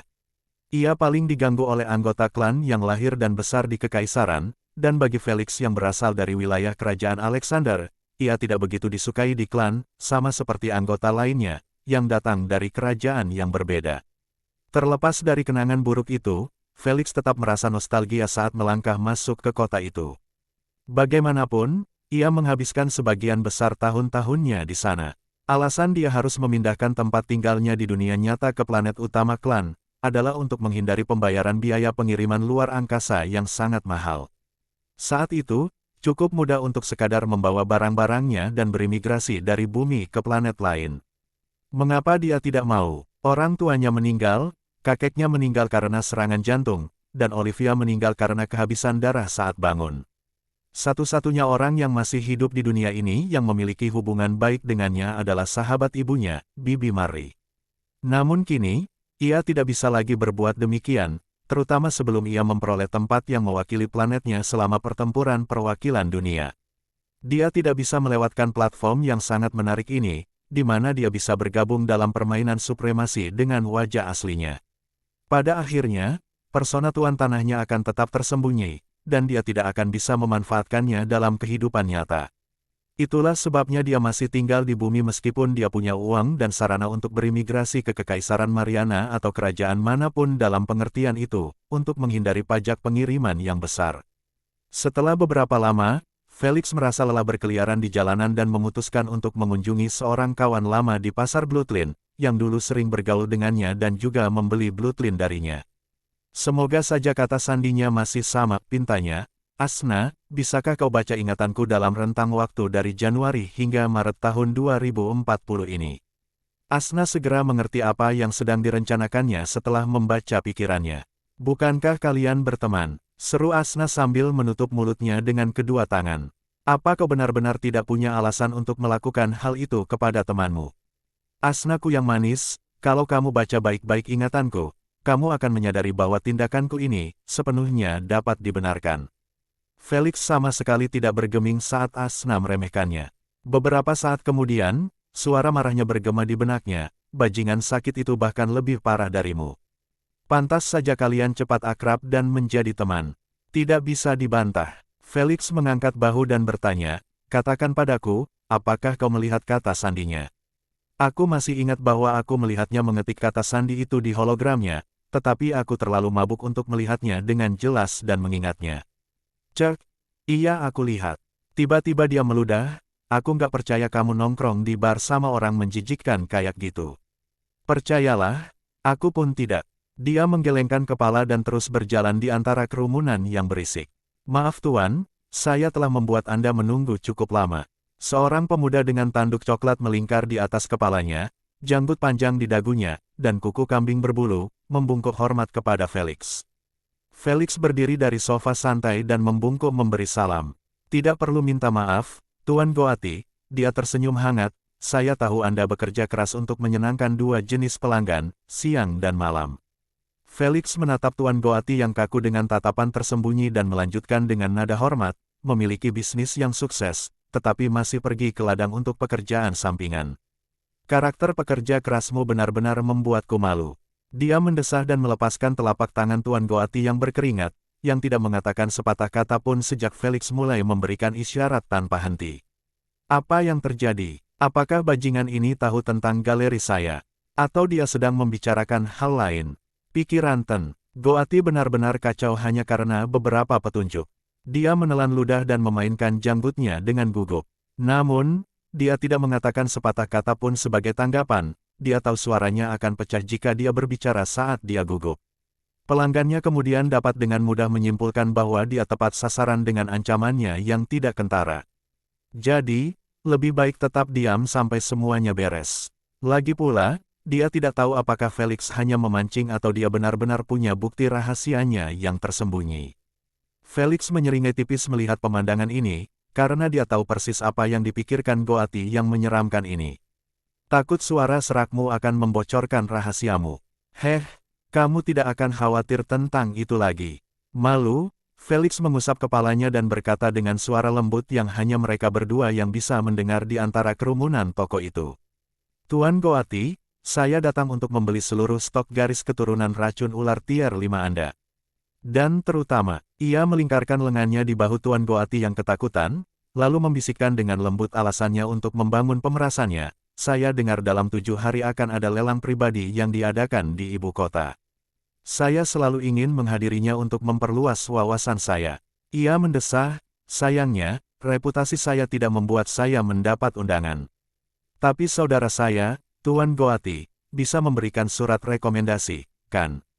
Tidak sulit bagi Anda untuk mendapatkannya, mengingat jaringan luas yang Anda bangun dengan mengandalkan penjualan galeri Anda kepada orang-orang berpengaruh, kata Felix sambil tersenyum hangat. Tuan Goati, yang awalnya ragu apakah Felix sedang memancing atau tidak, sekarang benar-benar tahu bahwa dia benar-benar kacau. Bagi orang yang tidak dikenal, mengetahui rahasia terdalamnya yang telah ia gunakan puluhan pengaman untuk menjaganya tetap tertutup rapat, membuat hawa dingin menjalar ke punggungnya. Seberapa banyak yang dia tahu? Mustahil menemukan bukti konkret tentang hubunganku dengan galeri. Jadi dia pasti berharap aku akan takut dan memenuhi permintaannya tanpa banyak bertanya. Tuan Goati menenangkan diri dan menyingkirkan lengan Felix dari bahunya. Kemudian, ia menatap mata Felix dalam-dalam dan memerintahkannya untuk mengikutinya ke ruang pribadi yang jauh dari telinga para pembeli. Kalau kamu tidak punya bukti kuat yang mendukungmu, berarti kamu telah memprovokasi orang yang salah. Tuan Goati membuka kunci kamar kecil di samping dan menutup pintu setelah Felix masuk. Tepat setelah berbalik, dia hampir mengencingi dirinya sendiri karena takut setelah melihat galerinya ditampilkan di depannya pada layar holografik besar. Cih, kau bahkan berhasil mengambil foto Nona Mia yang telanjang bulat di kamar mandi. Felix memujinya dengan nada sinis sambil menatap salah satu aktris terbaik di Mariana Empire, yang telanjang bulat, memperlihatkan asetnya dengan megah. Tapi tetap saja, favoritku adalah Nyonya Katarina, istri gubernur kota Lokimia. Dia meliriknya dan bertanya dengan tulus, bisakah kamu jelaskan padaku bagaimana kamu bisa menangkap basah dia berselingkuh dari suaminya? Takut setengah mati dengan pertanyaan Felix, gigi Tuan Goati terus bergemeletuk keras sambil melihat gambar yang paling berharga dan dibanggakannya, jatuh ke tangan orang sembarangan, yang tidak terikat kontrak apapun. Ini tidak mungkin, tidak mungkin. Yang memiliki galeri saya hanyalah pembelinya. Dan mereka terikat kontrak untuk tidak membiarkan kontennya dipublikasikan. Jadi, bagaimana dia bisa mendapatkannya? Felix menutup galeri sambil mendesah kecewa setelah melihat bahwa dia tidak akan mendapat jawaban dari sahabat karibnya itu lagi. Baiklah, cukup menggoda orang menjijikkan ini. Felix berdiri dan menghampiri Tuan Goati yang ketakutan dengan langkah ringan. Ia meletakkan kedua tangannya di bahunya dan berkata dengan dingin, kau punya waktu 5 menit untuk memenuhi permintaanku. Kalau tidak, galerimu akan dipublikasikan di seluruh UVR dengan namamu sebagai penulis. Ia menyeringai, percayalah, Ratusan wanita itu tidak akan mendengarkan logika setelah melihat foto telanjang mereka disebarkan untuk dinikmati semua orang. Jadi, jika kau pikir kau aman hanya karena galeri itu tidak punya satu pun bukti yang menghubungkanmu dengannya, maka aku berharap kau beruntung dalam membela diri terhadap serangan mereka, katanya sambil terkekeh. Tuan Goati menundukkan kepalanya dan menatap tanah dengan ekspresi datar. Dia sudah menerima pemerasan saat dia melihat galerinya ada di tangan Felix tanpa kontrak yang mengikatnya. Dia tidak perlu Felix menjelaskan apapun, karena dia sudah tahu bahwa nasib yang menantinya jika foto-foto itu dipublikasikan bahkan lebih buruk dari apa yang diantisipasi Felix. Felix hanya memperhitungkan reaksi marah wanita itu, tetapi dia tidak memperhitungkan reaksi suami dan pacar mereka. Tuan Goati menyeka air matanya yang hendak menetes setelah mengingat bahwa targetnya semuanya adalah wanita-wanita populer dan berwibawa hingga pria-pria kuat. Hanya satu dari mereka yang bisa menghancurkannya dan bisnisnya hingga rata dengan tanah tanpa kemampuan untuk membalas. Jadi, dia hanya bisa mengangkat kepalanya dengan mata berkaca-kaca dan mengangguk pada Felix sebagai tanda setuju dengan permintaannya. Jangan khawatir, aku tidak akan menyimpan pedang ini di atas kepalamu selamanya. Felix tersenyum dan menepuk bahunya untuk menghiburnya. Ekspresi Tuan Goati sedikit cerah karena belas kasihan Felix. Namun, kecerahan itu tidak bertahan sedetik pun, sebelum dihancurkan oleh kata-kata lembut Felix. Namun, saya akan memberikan diskon 30% untuk semua produk Anda. Ia menambahkan sambil menyeringai, ditambah lagi, Anda akan mengurus pajak bea cukai pengiriman. Lagi pula, saya tinggal di kerajaan Alexander. Belas kasihan, Tuan Goati berteriak keras setelah menjatuhkan diri dan berlutut di hadapan Felix. Apa yang kau bicarakan? Aku masih belum menyelesaikan persyaratanku. Felix menatapnya dengan acuh tak acuh dan melanjutkan, terakhir, kau akan memprioritaskan membeli garis keturunan racun ular dari para pemburu binatang buas dan menyimpannya untukku. Cukup kumohon, kau menghancurkan bisnisku. Tuan Goati terisak-isak dengan dahinya menempel di tanah. Felix bahkan tidak bergeming melihat pemandangan menyedihkan ini. Bagaimana mungkin dia bisa menunjukkan belas kasihan kepada bajingan yang memotret wanita-wanita hebat dan menjualnya sebagai galeri untuk dinikmati para penjahat di UVR. Sekalipun para pembeli terikat kontrak untuk menyimpan foto-foto itu untuk diri mereka sendiri dan tidak menggunakannya untuk memeras para wanita tersebut, tetapi tetap saja, tindakan itu sendiri tercela. Dia baru mengetahui sisi rahasia sahabatnya ini ketika hal itu terucap dari mulutnya selama kontes minum di antara mereka. Saat itulah dia melihat Goati mengetikkan kata sandinya untuk mengakses bank data di depannya. Dia ingin memperlihatkan galeri itu kepada Felix untuk membanggakan prestasinya. Dia benar-benar mabuk, jadi dia yakin bahwa dia menyembunyikan hologram itu, tetapi kenyataannya, hologram itu diperlihatkan di depan umum. Untungnya, mereka duduk di meja pojok, jauh dari yang lain. Saat itulah Felix menyadari bahwa mengingat kata sandi adalah ide yang bagus dan mungkin berguna nanti. Karena, bajingan licik itu menyimpan galerinya tidak tersembunyi di gelang hapnya, tetapi di bank data publik yang 100% aman dari peretas. Seseorang hanya perlu membayar biaya bulanan dan semua data rahasianya dapat disimpan di dalam bank. Lagi pula, gelang hap dapat diretas. Sang ratu di dalam setiap gelang hanyalah AI dasar dari dirinya yang sebenarnya, yang bertindak sebagai asisten pemiliknya. Tidak lebih, tidak kurang. Ini berarti, peretas profesional, yang benar-benar hebat, mampu meretas gelang Goati dan mencuri datanya. Sayangnya bagi Felix, ia juga terlalu mabuk untuk melihat apa yang ia ketik dengan tepat dan mengingatnya nanti. Namun, dengan Asna, hal itu bukan hal yang mustahil lagi. Terutama saat ia berhenti bergaul dengan bom waktu yang terus berdetak ini setelah mengetahui rahasianya. Itu memudahkan Asna dalam membaca ingatan. Felix harus memutuskan persahabatan mereka karena ia tahu cepat atau lambat Goati akan terbongkar, dan sebagai sahabatnya, ia mungkin akan dikaitkan sebagai kaki tangan. Itulah sebabnya dia bersikap keras padanya dengan syarat-syarat itu. Persahabatan mereka berakhir saat itu. Felix, tambahkan istilah lain. Asna, yang menikmati tangisan menyedihkan Tuan Goati, memutuskan untuk ikut memukulnya. Katakan padanya bahwa dia dilarang mengambil foto-foto seperti itu lagi. Ditambah lagi, untuk menghancurkan galerinya untuk selamanya. Itu bagus sekali. Felix setuju dan menceritakan semester ini kepada Tuan Goati, membuatnya menangis semakin keras sambil membenturkan dahinya ke lantai. Dasar setan, seharusnya kau yang punya tanduk itu, bukan aku. Setidaknya aku bukan orang yang menyeramkan, kata Felix acuh tak acuh sambil mendekatkan kontrak holografik ke wajahnya. Tanda tangani sekarang, perintahnya. Setidaknya bisakah aku membacanya? Tidak, suruh saja ratu yang melakukannya untukmu. Aku tidak punya waktu seharian. Felix menolaknya. Iblis, kau iblis. Gerutu Tuan Goati sambil menandatangani kontrak dengan tangan gemetar. Asna terkekeh mendengar bajingan ini menyebut orang lain setan padahal penampilannya memang seperti itu. Baiklah, bawakan aku stokmu dan tulis surat rekomendasi. Aku akan menunggumu di sini. Felix mengambil kontrak itu setelah melihat bahwa kontrak itu telah disetujui oleh ratu lalu duduk dengan menyilangkan tangan, menunggu si Goati berhenti merengek dan membawakan barang-barangnya. Setelah melihat bahwa simpati tidak mempan terhadap Felix, dia meninggalkan ruangan dengan bahu terkulai, menuju gudang tokonya.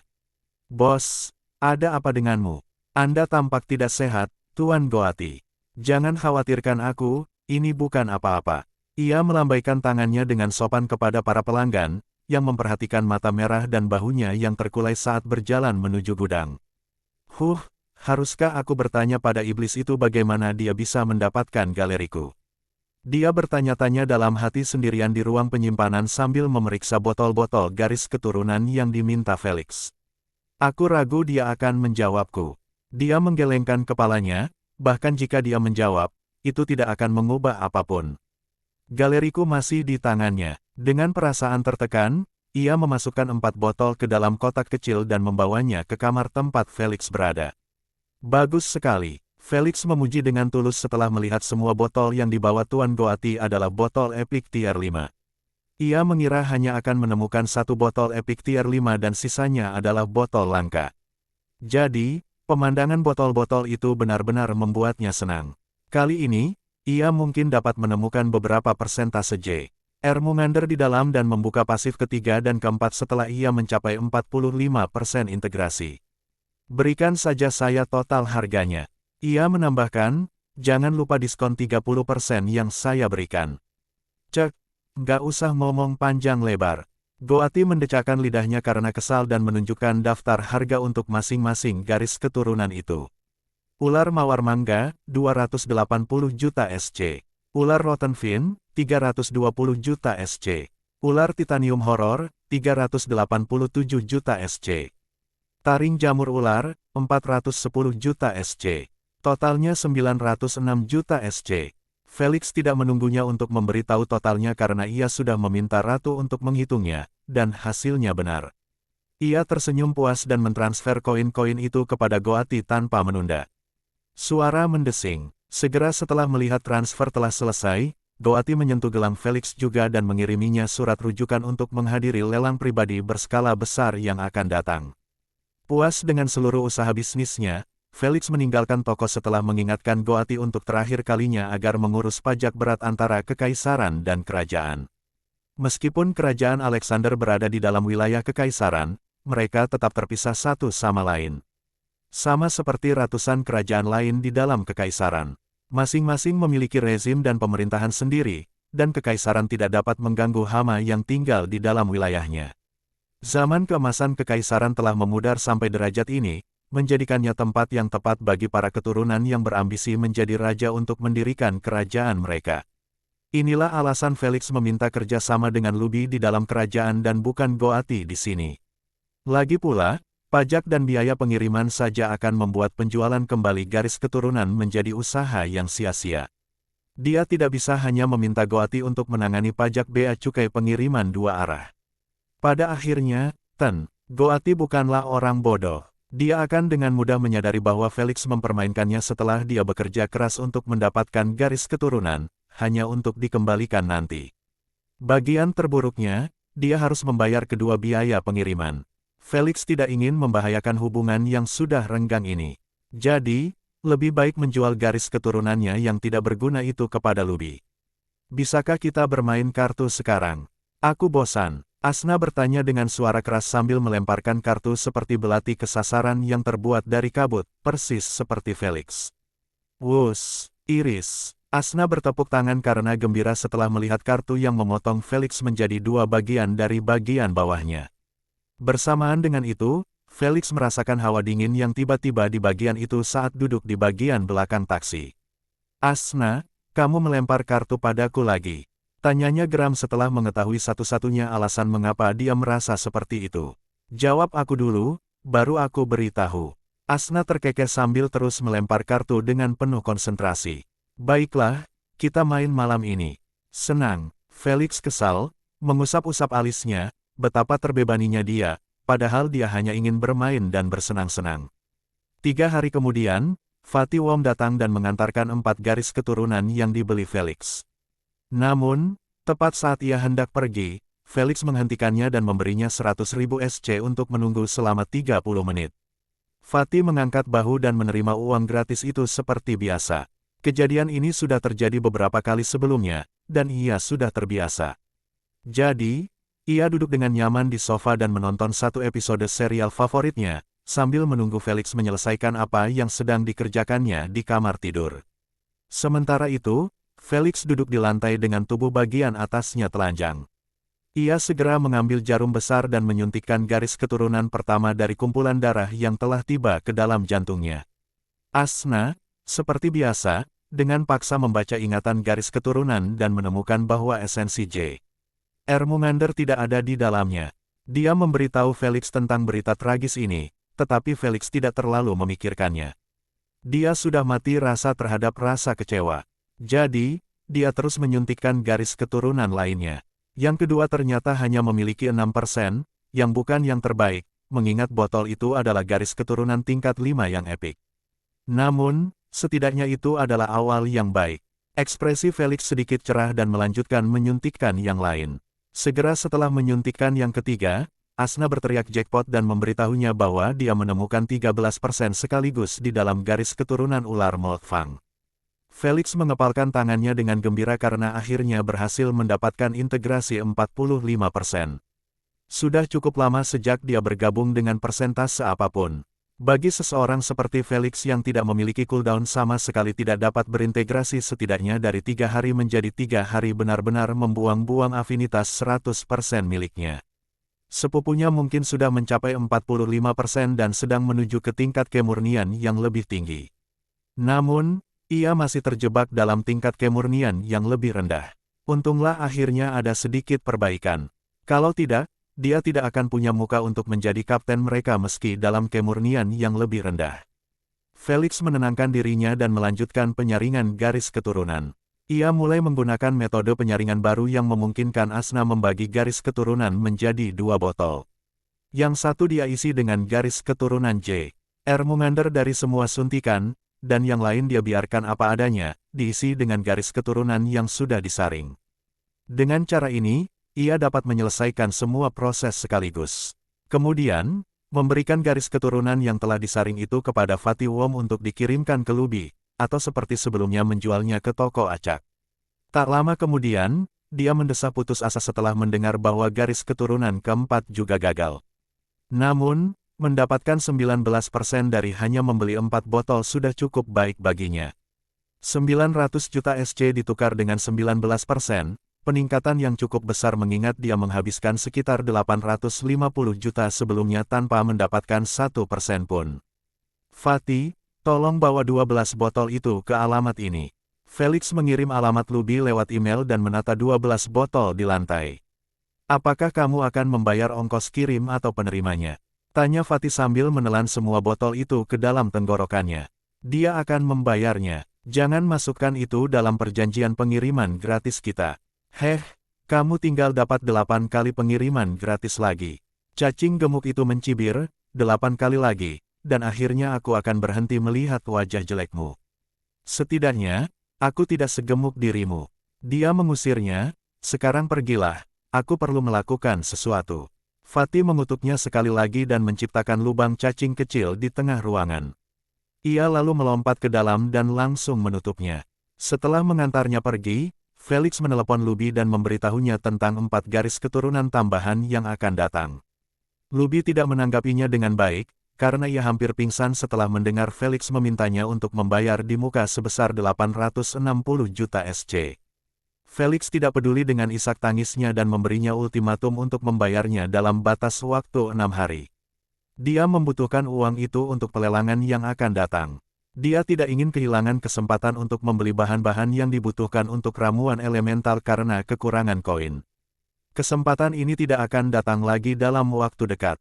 Setelah menyampaikan pendapatnya, ia menutup telepon pada Luby, yang tidak berhenti memohon untuk menambah batas waktu 1 atau 2 hari. Luby benar-benar mulai menyesali kerja sama ini. Jika dia tahu bahwa Felix memiliki jaringan yang bagus untuk mendapatkan garis keturunan, dia tidak akan menerima syarat untuk membayar di muka apapun yang terjadi. Sayang sekali, dia tidak tahu bahwa Felix hanya membeli dari toko lain dan menjualnya dengan rugi. Lagi pula, siapa yang tega melakukan hal bodoh seperti itu?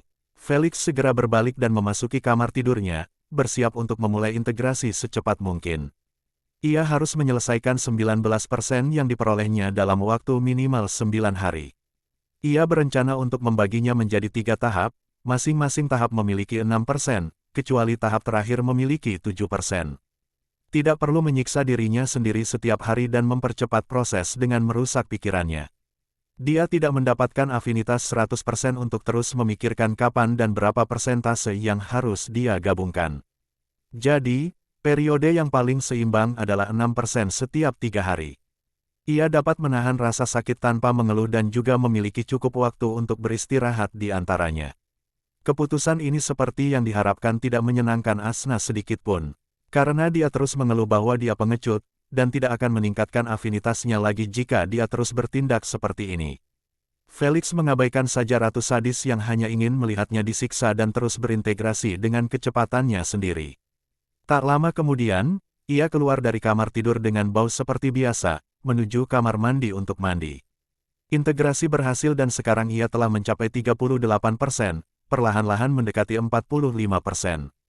Jenis pasif apa yang akan aku buka kali ini? Tanyanya penuh semangat di kamar mandi. Semoga saja yang berhubungan dengan racun, bukan yang fisik. Dia tahu bahwa kemampuan aktifnya mungkin terlihat bagus, tetapi masih penuh kelemahan.